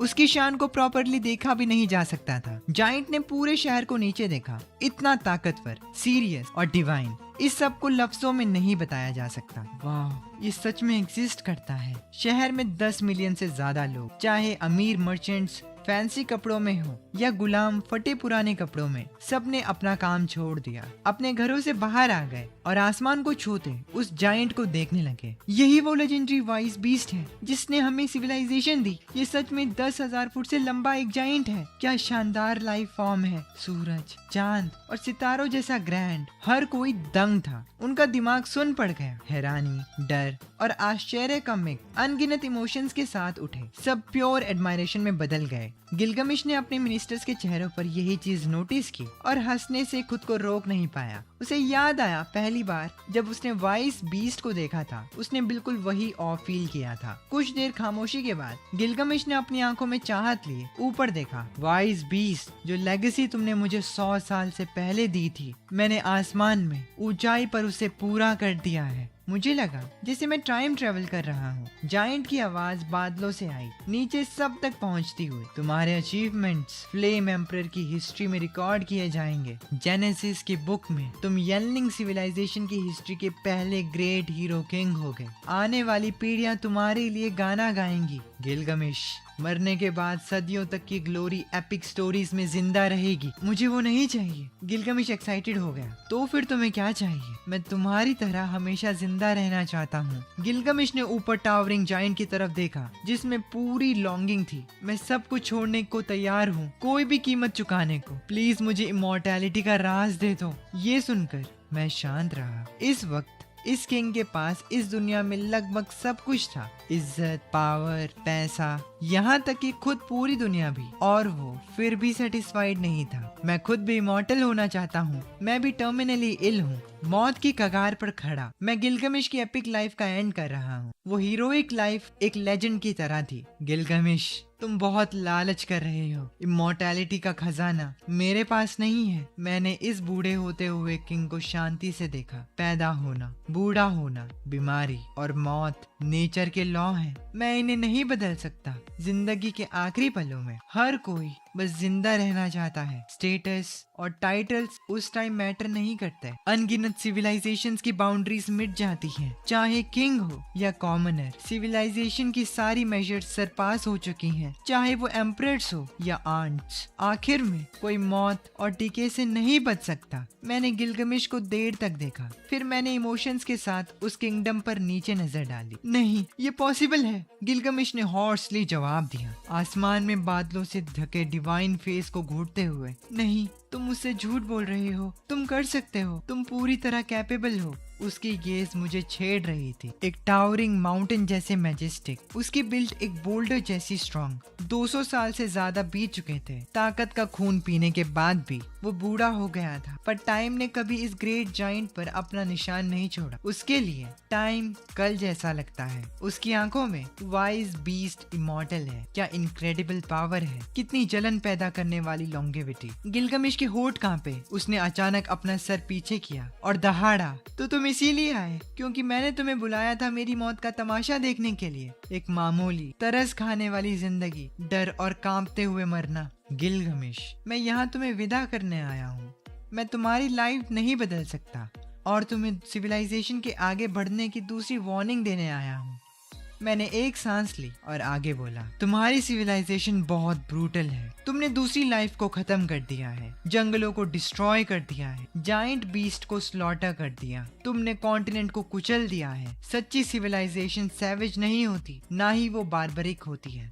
मैं तुमसे कह रहा हूँ कि ये मारना बंद करो, स्लॉटर रोको। हालांकि गिलगमिश बूढ़ा था, पर वो अभी भी स्ट्रॉन्ग था। वो अचानक खड़ा हो गया। उसकी बॉडी कांप रही थी। उसकी आंखें आग की तरह जल रही थी और ज्यादा फियर्स हो रही थी। ये सफेद बालों वाला एल्डर अचानक और ज्यादा जोश में आ गया। उसने अचानक एक कदम आगे बढ़ा। मरना कभी नहीं रुक सकता, मेरे कदम भी नहीं रुकेंगे। क्या तुम्हें पता है, इन सालों में जो सॉर्ट ऑफ डाइवर्जेंस तुमने मुझे दी थी वो मेरे सर पर लटकती रही, मुझे बहुत बड़ी पावर दी पर साथ ही अनमैच्ड टेरर भी। पर आज मैं उस ब्लेड को खुद नीचे गिराऊंगा। कहाँ है माइक्रोन? जेनेसिस रिकॉर्ड करने वाला हिस्टोरियन गिलगमिश के इशारों पर आगे आया। हमारी सिविलाइजेशन के इस मोमेंट को रिकॉर्ड करो, इसे लाल इंक से लिखो। कोर्ट ऑफ हिस्टोरियन दुख में रो पड़ा। उसने चुपचाप एक गूज फेदर पेन उठाया और एक ग्रे बीस्ट हाइड पार्चमेंट खोला। प्लीज योर मैजेस्टी, बोलिए। ह्यूमैनिटी की नेचर के साथ स्ट्रगल, करेज और जीत की कहानी है। मेरे जेनेसिस लिखवाने का पर्पस ये है कि फ्यूचर जनरेशन्स के लिए हिस्ट्री छोड़ी जाए। हिस्ट्री आज मेरे साहस को रिकॉर्ड करे ताकि आने वाली जनरेशन्स को पता चले कि उनके एंसेस्टर्स ने नेचर के खिलाफ लड़ना शुरू किया। गिलगमिश ने एक डीप रैस्पी सांस ली। उसकी बूढ़ी बॉडी तलवार पर झुकी हुई थी। उसने एक धीमी हंसी हंसी, फिर वो जोर से बोला, यानी डायनेस्टी का ईयर 175। सबसे बड़े बीस्ट फेनबा को मारने के बाद हीरो किंग गिलगमिश, जिसने एक सदी से ज्यादा रूल किया, फिर से ग्राउंड में उतरा, अपनी नेशन की पूरी पावर का यूज करते हुए इस लॉफी वाइस बीस्ट को बाहर बुलाने के लिए, ताकि उसे अपनी तलवार से मार सके। मैं शांति से ये सब देख रहा था, कॉम्प्लेक्स और हैरान फील कर रहा था। सब अपनी आंखों से देख रहा था। मेरा दिल मिक्स्ड फीलिंग्स और शॉक से भरा था। पिछली बार बेटे का मर्डर किया था, इस बार वो एक गॉड पे अटैक कर रहा है। पर मैं जल्द ही शांत हो गया, एक अलग पर्सपेक्टिव से। ये एक्शन पागलपन लगता है, पर असल में एक्सपेक्टेड था। अपनी पिछली नियर डेथ के बाद इस हीरो किंग ने वापस आकर अपने ही प्यारे बेटे को अपने हाथों से मार दिया था। जब मौत ने दूसरी बार डराया तो उसने मेरी तरफ अपना रुख किया, जिसने उसे सिविलाइजेशन के 3 खजाने दिए थे और अपनी तलवार निकाली। शायद शुरुआत से ही मुझे पता होना चाहिए था, जब मैंने उन कांपते हुए फॉलोवर्स में से उस एक बहादुर लड़के को चुना था, वो जिसने एक टावरिंग जायंट पर चिल्लाने की हिम्मत की थी। उसका मतलब क्या था? उसने अपनी लाइफ में कभी डर नहीं देखा था। ये नेचुरल है कि वो अब मुझ पर अपनी तलवार निकालेगा, ये उसका नेचर ही ऐसा है। मैंने कामली कहा, गिलगमिश, मैं तुम्हें आखिरी बार वार्न कर रहा हूँ, अपने इस पागलपन को रोक। ये बार्बरिज्म है, सिविलाइजेशन नहीं। तुम्हारा अगला कदम तुम्हें बहुत महंगा पड़ेगा। मौत से ज्यादा भारी कुछ नहीं है। गिलगमिश ने धीरे से अपनी लाल आंखें खोली, जैसे वो फिर से जवान हो गया हो, अपने यूथ के उस रेयर वाइल्ड पैशन के साथ। जैसे पहले मैंने मौत का सामना किया और फेनबा को मारा, आज मैं इस वाइज बीस्ट को मारूंगा, उसकी सिविलाइजेशन चुराऊंगा और उसकी पावर ले लूंगा। सच्ची मॉर्टैलिटी को खुद देखूंगा। मैं अपने लोगों को लीड करूंगा भगवानों से भिड़ने के लिए। गिलगमिश गुस्से में गुर्राया। ये सिविलाइजेशन का पहला क्लैश है, एक इंटेलिजेंट सिविलाइजेशन वर्सेस एक अकेला वाइज बीस्ट। भले ही तुमने कभी हमारी सिविलाइजेशन को गाइड किया हो, पर अब तुम हमारे रास्ते में खड़े हो। उसने अपनी लॉन्ग स्वॉर्ड ऊपर उठाई। तेज हवा ने उसके सिल्वर बालों को हर तरफ उड़ा दिया। पार्ट 1 को इतना ज्यादा प्यार देने के लिए तुम सभी का शुक्रिया, और पार्ट 2 यहाँ से शुरू होता है। गिलगमिश ने डिसाइड कर लिया था कि वो मुझसे लड़कर ही रहेगा। अब तभी दूर बजती हुई घंटी की आवाज शहर में गूंजी। पूरा शहर जैसे फट पड़ा। लाखों सैनिक बाहर निकल आए, एकदम टाइट और डिसिप्लिन्ड लाइंस बनाकर। मैंने ये नजारा देखकर एक सांस ली। पता चला कि 10 साल से भी ज्यादा पहले गिलगमिश मुझे मारने की तैयारी कर रहा था। आज उसने मुझे बाहर निकाल ही लिया। अगर मैं उसकी शर्तें नहीं मानता तो वो अपने लोगों के साथ मुझे मारने आता। चालाक और बहादुर। इस हिसाब से देखा जाए तो वो सच में एक महान तानाशाह था। उसी वक्त दूर मैदानों के एक मेगा सिटी में नॉमैड जनरल रैंडल शांति से महल के सामने खड़ा था। इतने दूर होकर भी वो बादलों को छूते उस विशाल जाइंट को देख सकता था। कितना शानदार और परफेक्ट लाइफ फॉर्म था। रैंडल दंग था। उसकी आंखें फटी की फटी रह गई। अगर गिलगमिश के सख्त राज में एलाइज ढूंढने की बात ना होती तो वो ताकत का वो कीमती खून किसी और के साथ क्यों बांटता? ये सब आज के ही दिन की तैयारी थी। रैंडल ने अचानक अपनी लंबी तलवार निकाली, अपना मैदानी योद्धा वाला जज्बा दिखाया। वो जोर से चिल्लाया, मार्च! इतिहास इस महान पल को याद रखेगा, यानी डायनेस्टी साल 175, यानी लोग इस वाइज बीस्ट को मारेंगे, अमर खून पिएंगे और जीत कर वापिस आएंगे। वहीं दूसरी तरफ कैपिटल के पास सैक्रेड ट्री के सबसे ऊपर, जो कभी आसमान छूता एक प्राचीन पेड़ था, जहाँ सिविलाइजेशन के 3 खजानों का ट्रायल हुआ था, अब उस प्राचीन पेड़ पर एक हरा भरा फॉरेस्ट सिटी बसा हुआ है। उस सेक्रेड ट्री की चोटी पर फॉरेस्ट वॉरियर लिकोडू एक लकड़ी के सहारे खड़ा था और चुपचाप दूर खड़े उस डरावने विशाल जायंट को देख रहा था, यानी कि मुझे। कुछ स्टूडेंट्स शांति से उसके पीछे खड़े थे। टीचर, चलने का वक्त हो गया है। हमने राजा से वादा किया था, तो हमें अपनी बात रखनी चाहिए, किसी ने धीरे से याद दिलाया। नहीं, हम लिकोडू फॉरेस्ट सिटी छोड़ रहे हैं और हमने कुछ ना करने का फैसला किया है। लियूची नाम के एक स्टूडेंट ने ना उम्मीदी में एक आह भरी। दूर से रॉयल सिटी को देखकर भी उस डरावने जायंट का ऑरा उसके दिल को दहला रहा था। क्या टीचर डर गए थे? एक मुफ्त स्टूडेंट ने आखिरकार पूछ ही लिया। रॉयल सिटी के 3 सबसे ताकतवर राजा एक साथ मिल रहे हैं। वो लेजेंडरी विजडम जायंट भी शायद उन्हें ना हरा पाए। मैं डर नहीं रहा हूँ, मुझे मौत से डर नहीं लगता, पर मैं अपनी सिविलाइजेशन और उस ज्ञान को खोने से डरता हूँ जो जिंदगी से भी ज्यादा कीमती है। इसीलिए मैं किसी जानवर की तरह कत्लेआम नहीं कर सकता। जो सिविलाइजेशन हमें मिली, जिस विजडम बीस ने हमारे लोगों को बचाया, अगर हमारे अंदर एहसान और इंसानियत ही नहीं है तो हम में और जानवरों में कोई फर्क नहीं रहेगा। स्टूडेंट्स ये बात सुनकर चुप हो गए। उनके टीचर उन 3 सबसे ताकतवर लीडर्स में से एक था। उन्हें पावर का खून मिला था। वो एक महान फॉरेस्ट हीरो थे जो जिंदा बचे थे, पर अब उन्होंने ऑर्डर्स ना मानने का फैसला किया था। मैं वॉर में जाने से इनकार करता हूँ। मेरी ये बात सुनकर मेरे एक स्टूडेंट को गुस्सा आने लगा, लेकिन तभी मैंने उससे कहा, ये इतना बड़ा गुनाह है कि अगर हिज मैजेस्टी जीत गए तो मेरा सर काट दिया जाएगा। मेरा सर रॉयल हॉल में ले जाना। मैं ऑर्डर्स ना मानने का गुनहगार हूँ। हिज मैजेस्टी के जुल्म को उनके रूल के खिलाफ सबूत की तरह यूज करना, मेरा तो मरना तय था ही। ये सब मेरा ही आइडिया था। कृपया रॉयल सिटी को बख्श देना। अगर विजडम बीस जीत जाता है तो मेरा सर उसके सामने पेश करना, उस महान जाइंट से माफी की भीख मांगना, ताकि उसे पता चले कि हमारे पास अभी भी सिविलाइजेशन के असली वारिस हैं, सिर्फ खूंखार जंगली नहीं। उसे रिक्वेस्ट करना कि वो हमारी नस्ल को पूरी तरह से खत्म ना करे, उम्मीद की एक किरण छोड़ दे। टीचर लिकोडू उस सेक्रेड ट्री पर खड़ा हुआ, शांति से अपने हाथ फैलाए, एक पल के लिए चुप रहे और फिर खुद को तैयार किया। खून बहा। उन्होंने अपने खुद के स्टूडेंट को कहा कि वो उसका सर काट कर जो भी जीते उसके सामने पेश करे।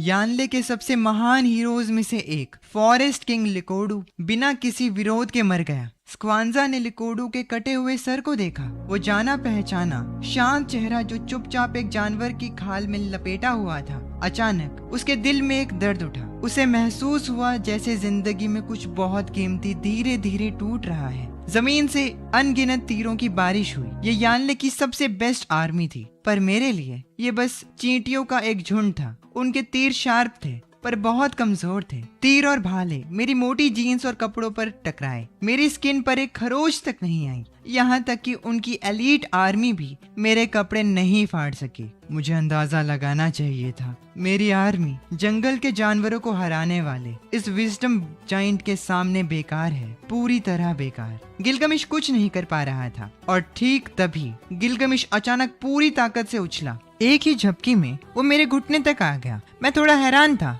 ये इंसेनली क्विक है। एक चींटी के लिए फ्ली की तरह उछलना सच में डरावनी जंप थी, काफी इम्प्रेसिव। मैंने अपने हाथ से उसे झटकाने की कोशिश की, पर हैरानी की बात यह थी कि इस ओल्ड स्वॉर्ड किंग ने बड़ी चालाकी से डॉज कर लिया। गिलगमिश हाई स्पीड में डॉज करता रहा और मेरी जीन्स पकड़कर ऊपर चढ़ने लगा। एकदम सीरियस दिख रहा था। ऊपर चढ़ते हुए गिलगमिश खुद से कहता है, तो ये है विजडम जाइंट। बस एक सिंपल से मूव ने मुझे हवा से उड़ा ही दिया था। योर मैजेस्टी, रैंडल मदद के लिए यहाँ है। सैवेज किंग रैंडल भी तभी वहां पहुंच गया, एक हल्की सी जंप के साथ। वो भी 7 से 8 मीटर लंबा उछला और मेरे पैर पर चढ़ गया। मैंने रैंडल को पकड़ने के लिए हाथ बढ़ाया, लेकिन मेरे पहाड़ जितने हाथ के आगे ये ग्रासलैंड किंग भी उतना ही फुर्तीला था। पूरी जिंदगी जाइंट से लड़ लड़कर बैटल हार्डेंड हो चुका था। एक मास्टर फाइटर, सच में एक ग्रासलैंड किंग। तुम दोनों काफी इम्प्रेसिव हो, पर इस टेस्ट का यही अंत है, मैंने कहा और अचानक तेजी से अपना हाथ आगे बढ़ाकर रैंडल पर एक जोर का थप्पड़ मारा।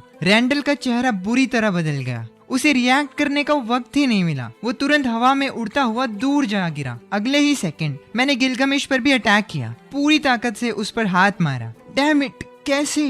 गिलगमिश का चेहरा शॉक से भर गया। उसने मुश्किल से रिएक्ट किया और एक शानदार स्वॉर्ड स्विंग से अटैक को ब्लॉक किया। मेरी हथेली उसकी तलवार से टकराई और वो हवा में उड़ता हुआ गया और तेजी से नीचे जा गिरा। बस एक ही मूव में वो हार गया। जब वो गिरा तो मैं मुश्किल से उसे खरोंच ही पाया था। एक मूव ही काफी था, वो ढेर हो गया था।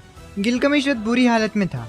उसने कहा लेकिन मैं उसकी स्किन को थोड़ा ही काट पाया। और फिर एक कड़वी हंसी हंसा। उसके मुंह से बहुत सारा खून निकला।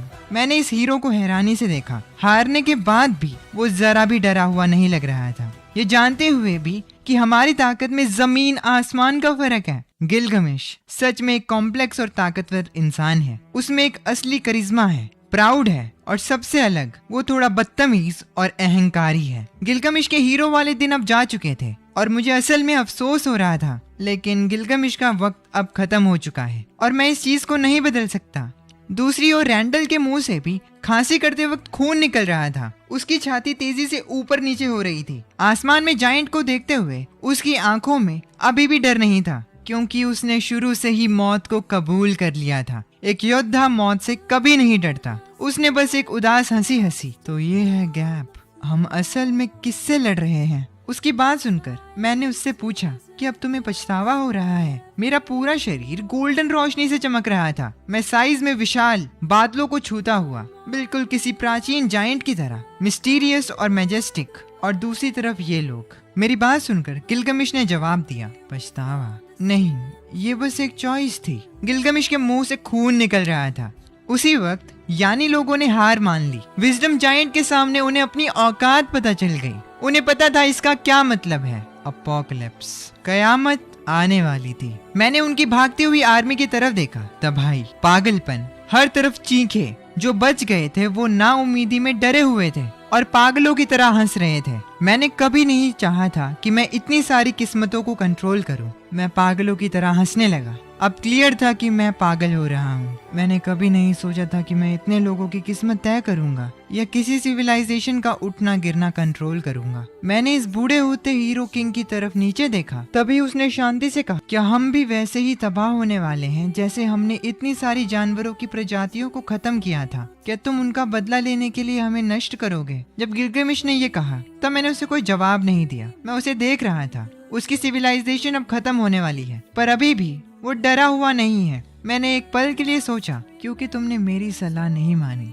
इसीलिए मैं तुम्हें नष्ट करूंगा। तुमने पूरी दुनिया का इकोसिस्टम बर्बाद कर दिया और बहुत सारी स्पीसीज खत्म कर दिया। मैं तुम्हें ऐसे ही मल्टीप्लाई होने नहीं दे सकता। मेरी बात सुनकर गिलगमिश एक सुकून की हंसी हंसा। उसने कहा, सालों पहले तुमने मुझे बताया था कि सिविलाइजेशन क्या है। क्या अब तुम मेरे कुछ आखिरी सवालों का जवाब दे सकते हो? हमारा राजा असल में वाइज बीस्ट से सवाल पूछ रहा है। सभी लोगों ने अपनी सांस रोक ली। उस विशाल जायंट की तरफ ऊपर देखते हुए हवा कुछ सेकंड्स के लिए एकदम रुक गई थी। वो विशाल जानवर भी शांत था। अचानक एक गहरी भारी आवाज बादलों को चीरते हुए उस तबाह हो चुके शहीद शहर पर पड़ी। अपना सवाल पूछो गिलगमिश। उस पल दुनिया बिल्कुल शांत हो गई। खून से सनी जमीन पर सन्नाटा छा गया। भागते हुए सैनिक रुक गए। आसमान में उस जायंट को देखने लगे। गिलगमिश ने मुझसे पूछा, तुम हमें कैसे मिटाओगे? मैंने जवाब दिया, पानी से। मैं एक मैसिव फ्लड लाऊंगा जो इस पूरी सिविलाइजेशन को बहा देगी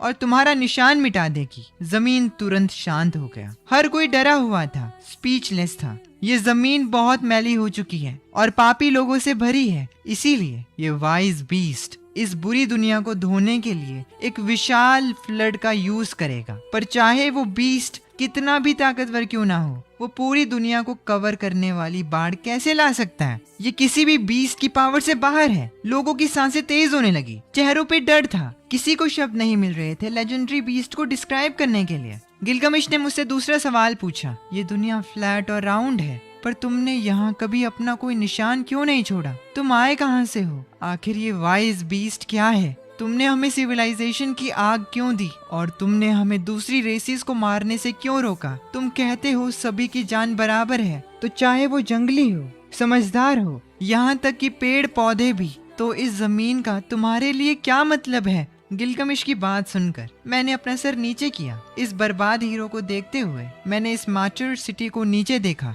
और फिर मैंने बोलना शुरू किया, ये जमीन वो दुनिया है जो मैंने बनाई है। तुम सब मेरे बच्चे हो। जंगली, वाइज, पेड़ पौधे, सभी जीव मेरे बच्चे हैं, इसीलिए तुम मेरे लिए बराबर हो।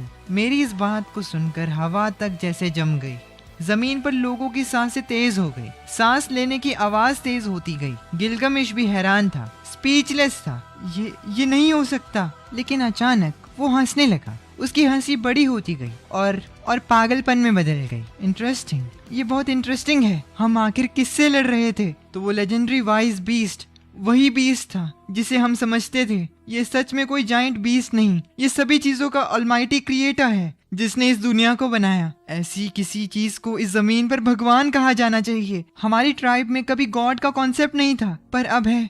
मैं एक बार अहंकारी हो गया था और मैंने सिविलाइजेशन का इतिहास लिखा जिसे जेनेसिस कहा। सोचा था मैंने सिविलाइजेशन बनाई, पर सच में इस दुनिया को बनाने वाला वाइज बीस्ट था। सभी जीव उसके अपने बच्चे हैं। क्या अजीब ताकत है। और मैंने सोचने की हिम्मत की। गिलगमिश के दिमाग में काफी क्वेश्चंस थे और अब अचानक से उसकी आवाज रुक गई। फिर उसकी हंसी ने आसमान चीर दिया। वो और जोर से हंसा, पर मैं अंदर से बस शांत था। मैं स्काई हाई जायंट शहर के किनारे खड़ा था, इस बर्बाद हीरो किंग को हंसते हुए देख रहा था। मैं हमेशा से पेशेंट रहा हूँ, इसीलिए मैंने मौत से पहले उसका गुस्सा बर्दाश्त किया। गिलगमिश ने अपना आखिरी सवाल पूछा, हमारी दुनिया को बनाने में कितने दिन लगे? गिलगमिश ने यह अचानक पूछा। उस सवाल ने मुझे सच में सोचने पर मजबूर कर दिया। उस वक्त बगीचे को सैंडबॉक्स में बदलने के लिए मैंने मिट्टी खोदी थी। मिट्टी खोदकर जमीन को शेप दिया था। पहाड़, नदियाँ, मिट्टी का ये स्क्वायर पैच, मुझे इसको खत्म करने में पूरा 1 हफ्ता लगा था। तो मैंने सच्चाई से जवाब दिया,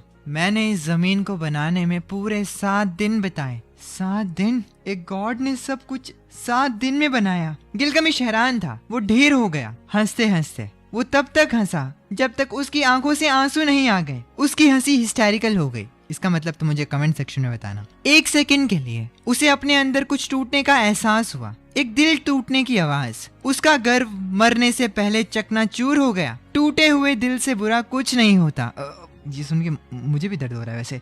एक दिन अपनी उस पागल हंसी में उसका दिमाग धुंधला पड़ गया। उसे अचानक अपना बचपन याद आ गया। जायंट की हथेली पर खड़े होकर अपना पहला सवाल पूछा। जायंट की हथेली पर खड़े होकर उसने अपना पहला सवाल पूछा था, सिविलाइजेशन क्या है? और मैंने जवाब दिया था, सिविलाइजेशन आग है, ये नॉलेज और ऑर्डर भी है। सिविलाइजेशन सबसे बड़ी ताकत है जिसका यूज विजडम जिंदा रहने के लिए करती है। ये बातें याद करके गिलगमिश और जोर से हंसने लगा। उसकी हंसी पहाड़ियों पर फैली और नदियों और जंगलों तक गई। इस जमीन पर हर कोई जैसे होश खोकर ऊपर देख रहा था, जैसे उन सब ने सॉल्ट पियर्स के राजा का उदासी भरा गीत सुना हो। अनगिनत लोग आंसुओं में बिलखने लगे, सॉल्ट पियर्स का बेनाम गीत गाते हुए। उनका महान राजा अब मर चुका है। आज के दिन मैटर सिटी के किनारे एक महान एपिक राजा गिलगमिश अपनी जिंदगी के आखिरी मोड़ पर आकर इतिहास की धूल बन गया। मैंने इस हीरो किंग को जाते हुए देखकर एक सांस ली। मैंने कभी किसी चीज के लिए लड़ना नहीं चाहा। तुम्हें जो भी चाहिए था, तुमने जो भी सवाल पूछे, मैंने सच्चाई से जवाब दिया। पर मैं तुम्हें इमॉर्टैलिटी नहीं दे सकता, यहाँ तक कि मैं खुद मरने वाला हूँ, तो कोशिश ही क्यों करूँ? सिटी के लोग आपस में बात करने लगे। राजा मर चुका है, हमारा राजा, अब तक का सबसे स्ट्रॉन्गेस्ट हीरो किंग गिलगमिश। उसने क्रिएटर पर तलवार उठाई, वो मर गया और हम हार गए। लोग रोने लगे और जान बचाने के लिए भागने लगे। मैंने ये सब चुपचाप होते हुए देखा। ये लोग दुनिया की एज तक कहाँ भागकर जा सकते हैं? इम्प्रेसिव, ये सच में अनबिलीवेबल है। इतिहास दुख की कहानियां बताता है। शहीद की सहाही शहर की ऊंची दीवार पर खड़े होकर वो महान हीरो किंग को मौत के मुंह में जाता देखता है। उसे ठंडे पसीने आने लगते हैं। जब उसे भयानक सच पता चलता है, वो कहता है, मुझे मरने से पहले सब कुछ रिकॉर्ड करना होगा। मैं आने वाली जनरेशंस के लिए इस दुनिया का सच छोड़कर जाना चाहता हूँ। ये आदमी जो इतिहास लिखना चाहता है, पसीना उसके बाजुओं को भिगा रहा है। उसने अभी गिलगमिश की वाइज बीस्ट के खिलाफ एपिक चैलेंज को लिखा था और अभी भी कांपते हुए वो अगला पेज पलटता है। वो जल्दी से एक नया चैप्टर लिखता है, जेनेसिस, यानली किंगडम की क्रॉनिकल। वाइज बीस्ट असल में क्रिएटर था। गिलगमिश बुढ़ापे में अहंकारी हो गया था। उसने क्रिएटर पर तलवार उठाने की हिम्मत की, डिवाइन ब्लड से इमॉर्टैलिटी पाने की कोशिश की। आखिर में उसने गॉड्स को गुस्सा दिला दिया। गॉड्स ने ह्यूमैनिटी के गुनाह देखे, यानली सिविलाइजेशन को नष्ट करने का फैसला किया और सभी लाइफ को मिटाने के लिए एक वर्ल्ड एंडिंग बाढ़ भेज दी। उसके ये कहते ही आसमान कांपा। रॉयल सिटी के टेंस्ड माहौल में जमीन रोई। लोग पैनिक कर गए, डरे हुए, कांपते हुए। वो कहने लगे, पश्चाताप करो क्योंकि भगवान का गुस्सा हमारी पीठ तोड़ देगा। ग्रेट फ्लड हमारी दुनिया तबाह कर देगी, ये हमारी सिविलाइजेशन मिटा देगी। ठीक उसी वक्त एक झोला उठाए हुए एक ब्लॉन्ड बालों वाला नौजवान मेरे पास आया। मेरे पैरों के ठीक पास उसने झोला खोला, उसमें रखा एक सर दिखाया और रोने लगा। महान वाइज बीस्ट, फॉरेस्ट किंग लिकार्डो माफी की भीख मांगते हैं। मैं ये देखकर दंग रह गया। 3 में से सिर्फ 2 राजा आए थे। फॉरेस्ट किंग अभी भी गायब था। स्क्वांजा जमीन पर लेटकर माफी मांगने लगा। हम यानी लोग सभी सिर्फ जंगली नहीं हैं। मास्टर लिकोर्डो ने बहुत पहले अपनी मौत से ये प्रूव कर दिया था। जिसने हमें कल्टीवेशन दी, उसके खिलाफ तलवार उठाने से बेहतर है रेबल करना। हम सभी इविल नहीं हैं, तो जब गॉड्स हमें सजा दें तो प्लीज यानी लोगों के लिए एक आखिरी होप छोड़ दें। फॉरेस्ट किंग के इस नेक काम को सुनकर मैंने सांस ली। मैंने सच में एक्सपेक्ट नहीं किया था कि गिलगमिश इतना पागल हो जाएगा। ना ही मेरा इन्हें पूरी तरह मिटाने का इरादा था। वो बस बहुत ज्यादा एरोगेंट हो गए थे। ऐसा पागलपन, क्रूएलिटी और सेवेजरी उन्हें अपने एक्शंस के लिए पे करना होगा। मैंने स्क्वांजा से कहा, तुम लोगों को लीड करो और महान डिवाइन ट्री से एक आर्क बनाओ। इस दुनिया के हर क्रिएचर के सीड्स ले लो, कम से कम हर एक का एक जोड़ा। जिन लोगों ने लिकोर्डो की फ्रेंडशिप शेयर की है, उन्हें आर्क पर बोर्ड करने दो। मैं दुनिया खत्म करने के लिए तुरंत फ्लड भेजूंगा। ये कहकर मैं मुड़ा और वहां से चला गया। लोग अभी भी इमोशन से कांप रहे थे। हम लड़ाई हार गए, पर हमारा किंगडम खत्म नहीं हुआ। अभी भी होप बाकी है। मर्सी के लिए क्रिएटर का थैंक यू। फॉरेस्ट किंग लिकोर्डो का शुक्रिया, जिन्होंने क्रिएटर को हमारी गुडविल दिखाई। हम सैवेजेस नहीं हैं, हमारे पास अभी भी रिडेम्पशन का चांस है। वो आदमी जो तब से रोते हुए इतिहास लिख रहा था, लेकिन ये सुनने के बाद उसे खुशी के आंसू आने लगते हैं। जायंट को जाता देखकर वो अपना पेन घुमाता है और जेनेसिस में रिकॉर्ड करता है, फॉरेस्ट किंग लिकोर्डो की मर्सी ने गॉड्स को मूव कर दिया। जो दुनिया तबाह करने वाले थे, यानी लोग जिन्होंने गॉड्स को डिफाई किया, उन्हें सर्वाइवल का चांस मिला। गॉड ने स्क्वांजा को आर्क बनाने का आदेश दिया। मैं अपने कोर्टयार्ड में वापस आया, थोड़ा साफ सफाई की और गार्डन के कॉर्नर में छुपी एक चीज ढूंढी, एक वाटर गन, जो मैंने कुछ वक्त पहले अपने नेबर के साथ शॉपिंग पर ली थी।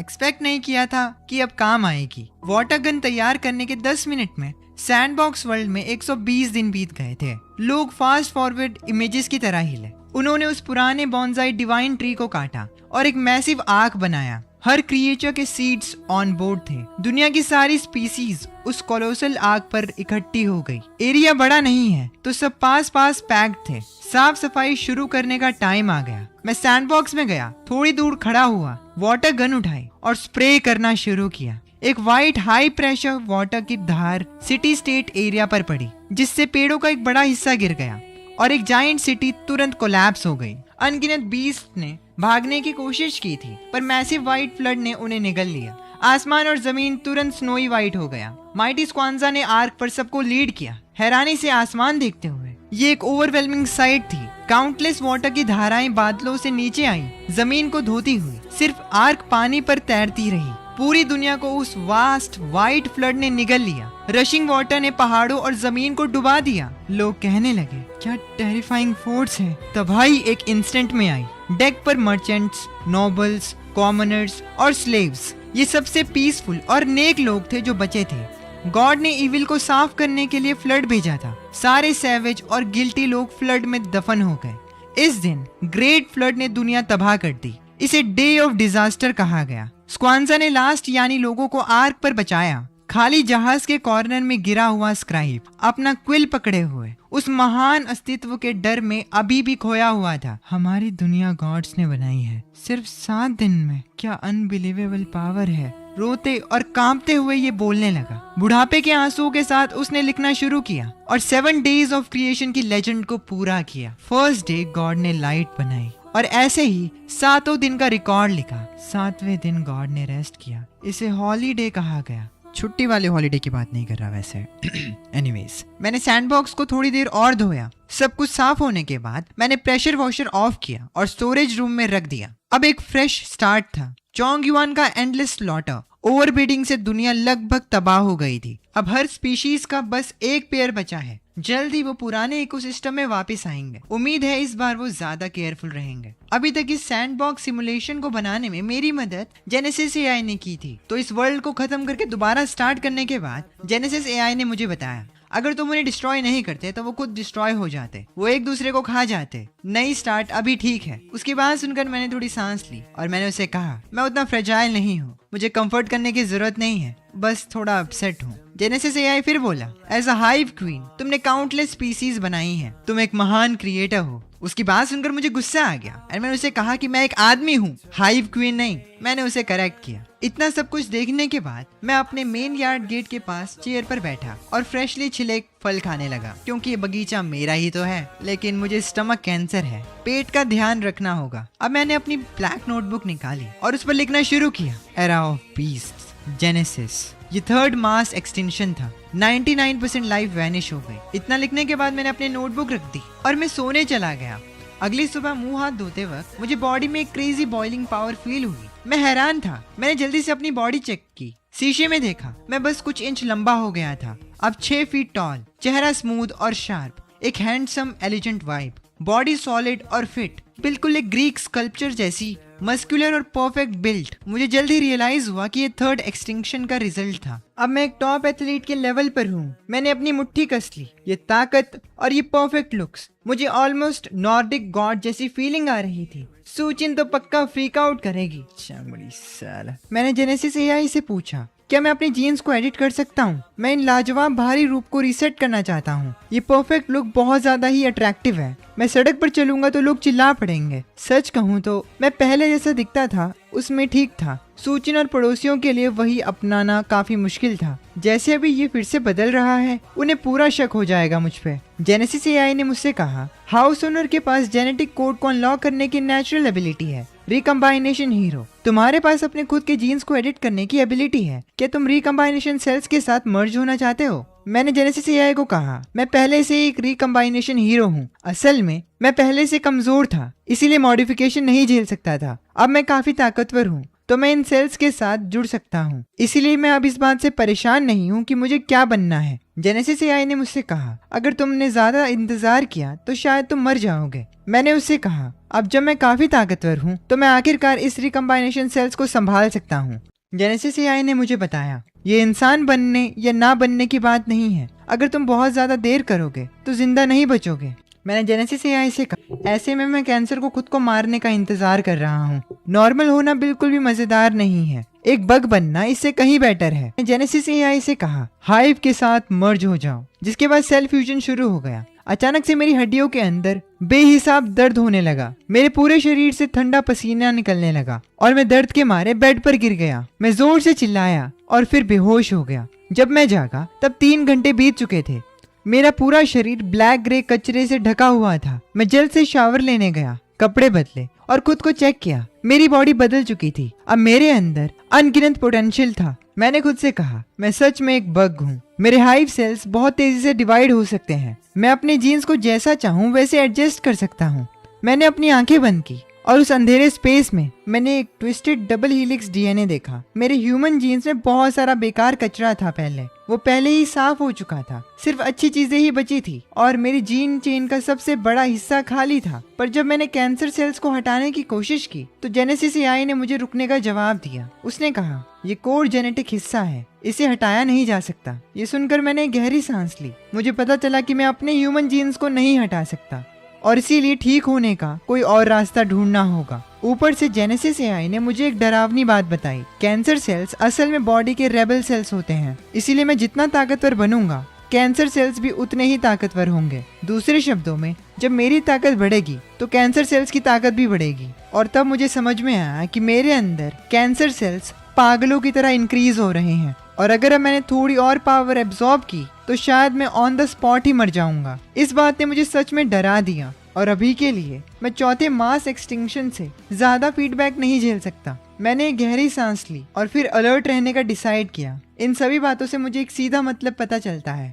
सैंडबॉक्स में कुछ वक्त के लिए, चाहे वो उस जमीन पर कितनी भी तबाही मचाएं, मैं पहले की तरह बीच बचाव नहीं कर सकता। मुझे होशियार और अलर्ट रहना होगा। रिसेंटली बहुत ज्यादा एक्सटिंक्शंस हुई, उन्होंने सब कुछ रीसेट कर दिया। मुझे याद है पिछली रात गिलगमिश आखिरी वक्त में बिल्कुल पागल और निराश हो गया था, जिसने मुझे मौत के बारे में सच में डर और खौफ का एहसास कराया। और तो और मेरे पेट का कैंसर मिड स्टेज से टर्मिनल स्टेज पर पहुंच गया है। मौत हर जिंदा चीज के लिए डरावनी होती है, तो क्या सच में मैं इससे बच सकता हूँ? मेरे दिमाग में काफी ज्यादा चीजें चल रही थी, लेकिन मैं अपने बेड से उठता हूँ और आंगन के गेट की तरफ चलता हूँ अपने लेट स्टेज कैंसर के साथ। मेरे पास वक्त कम पड़ रहा था, मुझे अगले एरा में बढ़ना होगा। मुझे अपने सैंडबॉक्स के साथ रेसिस को इवॉल्व करना होगा और सुपरनैचुरल चीजों के अंदर एक्स्ट्राऑर्डिनरी पावर्स पर काम करना होगा। कैंसर सेल्स से लड़ने का कोई रास्ता ढूंढना होगा। ये सब सोचते हुए मैं सैंड टेबल को देखता हूँ। मुझे रियलाइज होता है कि सब कुछ मुरझा रहा है, जिंदगी का लगभग कोई निशान नहीं बचा। यह रियल वर्ल्ड में एक रात सैंडबॉक्स के अंदर 40 या 50 साल के बराबर होती है, लेकिन इसके बावजूद भी दुनिया अभी तक ठीक नहीं हुई है। सैंडबॉक्स के अंदर हर स्पीशीज का एक ही जोड़ा बचा है। धीरे धीरे उनकी आबादी फिर से बढ़ रही है और अब वो सच में भगवान की चेतावनियां मानते हैं। सभी जीव बराबर हैं और इसीलिए वो सिर्फ उतना ही लेते हैं जितना खाने की जरूरत होती है। वो बिना वजह किसी को नहीं मारते, यहाँ तक कि वो कुछ रेसिस को बढ़ाने में मदद कर रहे हैं।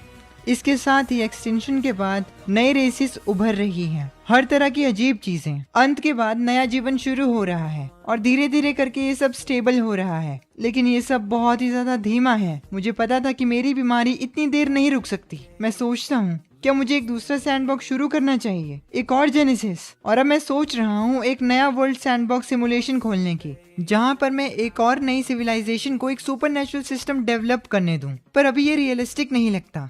जो बड़ा सैंडबॉक्स मेरे पास है उसमें अभी मुश्किल से सुपरनैचुरल पावर की झलक दिखी है और इसीलिए ये मेरे औकात के थोड़े बाहर लग रहा है। ये सब सोचते हुए मैं स्ट्रेटेजी बदलता हूँ। विजडम एक फ्री रिसोर्स है, ये हर तरह की ऐसी चीजों की तरफ ले जाती है जिसे एवोल्यूशन समझा नहीं सकता। और जब ऐसी बात है तो शायद मुझे दूसरों के दिमाग का भी इस्तेमाल करना चाहिए। अकेले सोचना बहुत लिमिटेड है, क्यों ना और लोगों को इसमें शामिल किया जाए। मैं सोचता हूँ एक ग्रुप को अपने साथ जोड़ लूं और मैं डिसाइड कर लेता हूँ कि मैं इस चीज को पूरी तरह से करूंगा। अकेले स्पीसीज को इवॉल्व करना बहुत ही धीमा प्रोसेस है। अच्छा होगा कि दूसरों को साथ लाऊं और उनसे हर चीज सिमुलेट करने में मदद लूं। बाउजी एवोल्यूशन, मुझे वो सैंडबॉक्स गेम्स याद हैं जो मैं खेला करता था। बाउजी एज अ प्लेयर, एक बाउजी से शुरू करके आगे बढ़ना और आखिर में अलग अलग तरह की जिंदगी में बदल जाना। क्या हो अगर मैं एक मिनी सैंडबॉक्स सेट करूं, एक ऑनलाइन गेम की तरह जिसमें लोग डिवाइसेस के जरिए लॉगिन करें। सैंडबॉक्स को एक गेम समझो और जर्ग लाइक टेक्स्ट से नई प्रजातियां बनाने में मेरी मदद करो। ऐसा हो सकता है, बस इसमें कोई मॉन्स्टर ग्राइंडिंग या लेवलिंग अप जैसा कुछ ना हो। आखिर ये कोई गेम नहीं है, ये एक रियल वर्ल्ड है। मैं इसको माइनक्राफ्ट जैसी ओपन वर्ल्ड सैंडबॉक्स बनाने की सोच रहा हूँ। प्लेयर्स को 1000x स्पीड पर सेल डिवीजन शुरू करने दो ताकि वो अपनी खुद की प्रजातियों को एक स्पोर के रूप से इवॉल्व करें। वो सेल की ग्रोथ, एवोल्यूशन और बुढ़ापा खुद कंट्रोल कर सकते हैं। पुराने सेल्स मरते हैं तो नए सेल्स उनकी जगह ले लेते हैं। और तो और इस गेम का आप एक राउंड 2 या 3 दिन में खत्म कर सकते हैं। मेरे दिमाग में बस एक अजीब सा आइडिया था और इसीलिए इसमें ज्यादा मेहनत नहीं लगेगी। बड़ी चीजें अभी भी मेन सैंडबॉक्स में ही चलेंगी। इस मिनी सैंडबॉक्स से मैं हर गेम सेशन से सबसे यूनिक और उम्मीद वाली रेसेस को चुनूंगा, फिर उन्हें बड़े सैंडबॉक्स में डाल दूंगा ताकि सैंडबॉक्स वर्ल्ड और पूरा हो सके। आखिरकार सिर्फ एक इंटेलिजेंट रेस के होने से ये बहुत एक तरफा हो जाता है। अब मुझे समझ में आ रहा था कि सिर्फ एक डोमिनेटिंग रेस का होना तबाही का रास्ता है। मैं जेनेसिस एआई से पूछता हूँ नया सैंडबॉक्स सेट करने में कितना वक्त लगेगा। वो मुझे जवाब देता है लगभग 3 दिन। मेरे पास पहले से ही टेक पड़ा था, VR गेम हेडसेट इसका पोर्टल बन सकता है। तो अपने घर के एंट्रेंस पर मैंने एक 30 स्क्वायर मीटर का मिनी सैंडबॉक्स बनाया। मैंने अपना फावड़ा उठाया और पुराने सेटअप को यूज करके जल्दी से सैंडबॉक्स एनवायरनमेंट तैयार कर दिया। फिजिकली मैं अब ठीक हूँ, लेकिन मुझे बीमारी अभी भी है। लेकिन इसके बावजूद भी मेरी एनर्जी वापस आ गई है। सैंडबॉक्स तैयार हो गया और इस वक्त मैं फिर से हेल्दी महसूस कर रहा हूँ और इसीलिए अब मैं काम कर सकता हूँ। मैं उस पूरा दिन काम करता हूँ और फिर अगले दिन जेनविन शान नाम का एक एक्सपीरियंस टीम प्लेयर कुछ इंडी गेम्स ढूंढ रहा था जब उसे ये VR गेम मिला, बाउजी एवोल्यूशन। बेटा डिस्क्रिप्शन में लिखा था सैंडबॉक्स फार्मिंग गेम, एक बाउजी स्पीशीज इवॉल्व से शुरू करें अनगिनत पॉसिबिलिटीज के साथ, कैजुअल प्लेयर के लिए परफेक्ट। जब पहले उसने मेरी गेम देखी तो उसने बहुत मजाक उड़ाया। उसने सोचा शायद कोई और ओवरहाइप चाइनीज गेम होगा, लेकिन मेरे गेम के 73 GB ने उसे क्यूरियस कर दिया, तो इसीलिए उसने इसे डाउनलोड किया, रजिस्टर किया, अपना VR हेडसेट पहना और गेम में एंटर किया। उसे जल्दी रियलाइज हुआ कि गेम में सच में एक बॉडी होती है। वो खुद से कहने लगा, लग रहा है जैसे मैं सच में समुद्र में तैर रहा हूँ। गेम के मैकेनिक्स को देखकर चेनविन शान का दिमाग बिल्कुल ब्लैंक हो गया था। उसे पता था कि उसके हाथ कुछ अनबिलीवेबल लगा है, पर जैसे ही वो अंदर आया वो कुछ देख नहीं पा रहा था, क्योंकि उसका कैरेक्टर एक सिंगल सेल्ड ऑर्गेनिज्म था। Anyways guys, this was it and I hope तुम्हें पार्ट 2 पसंद आया होगा। अगर पार्ट 2 चाहिए होगा तो ही मैं अपलोड करूँगा, क्योंकि part 2 is gonna be the last 1 to 1.5 hours of content, जो कि इस पूरी सीरीज़ को ख़त्म कर देगा जहाँ तक है ये अवेलेबल एनिमेशन में। उसके बाद देखते हैं क्या करेंगे। एनीवेज, अगर तुम्हें ये वीडियो पसंद आती है तो प्लीज़ इसको हाइप करके लाइक कर देना। मैं मिलता हूँ तुमसे नेक्स्ट वीडियो में। अगर तुम्हें चाहिए होगी तो कमेंट में पार्ट 2 लिख देना, और जैसे ही इस वीडियो पे 250 कमेंट्स होते हैं, मैं उसके अगले दिन ही तुम्हारे लिए एपिसोड ले आऊँगा। Anyways, this was anime Shubh signing off.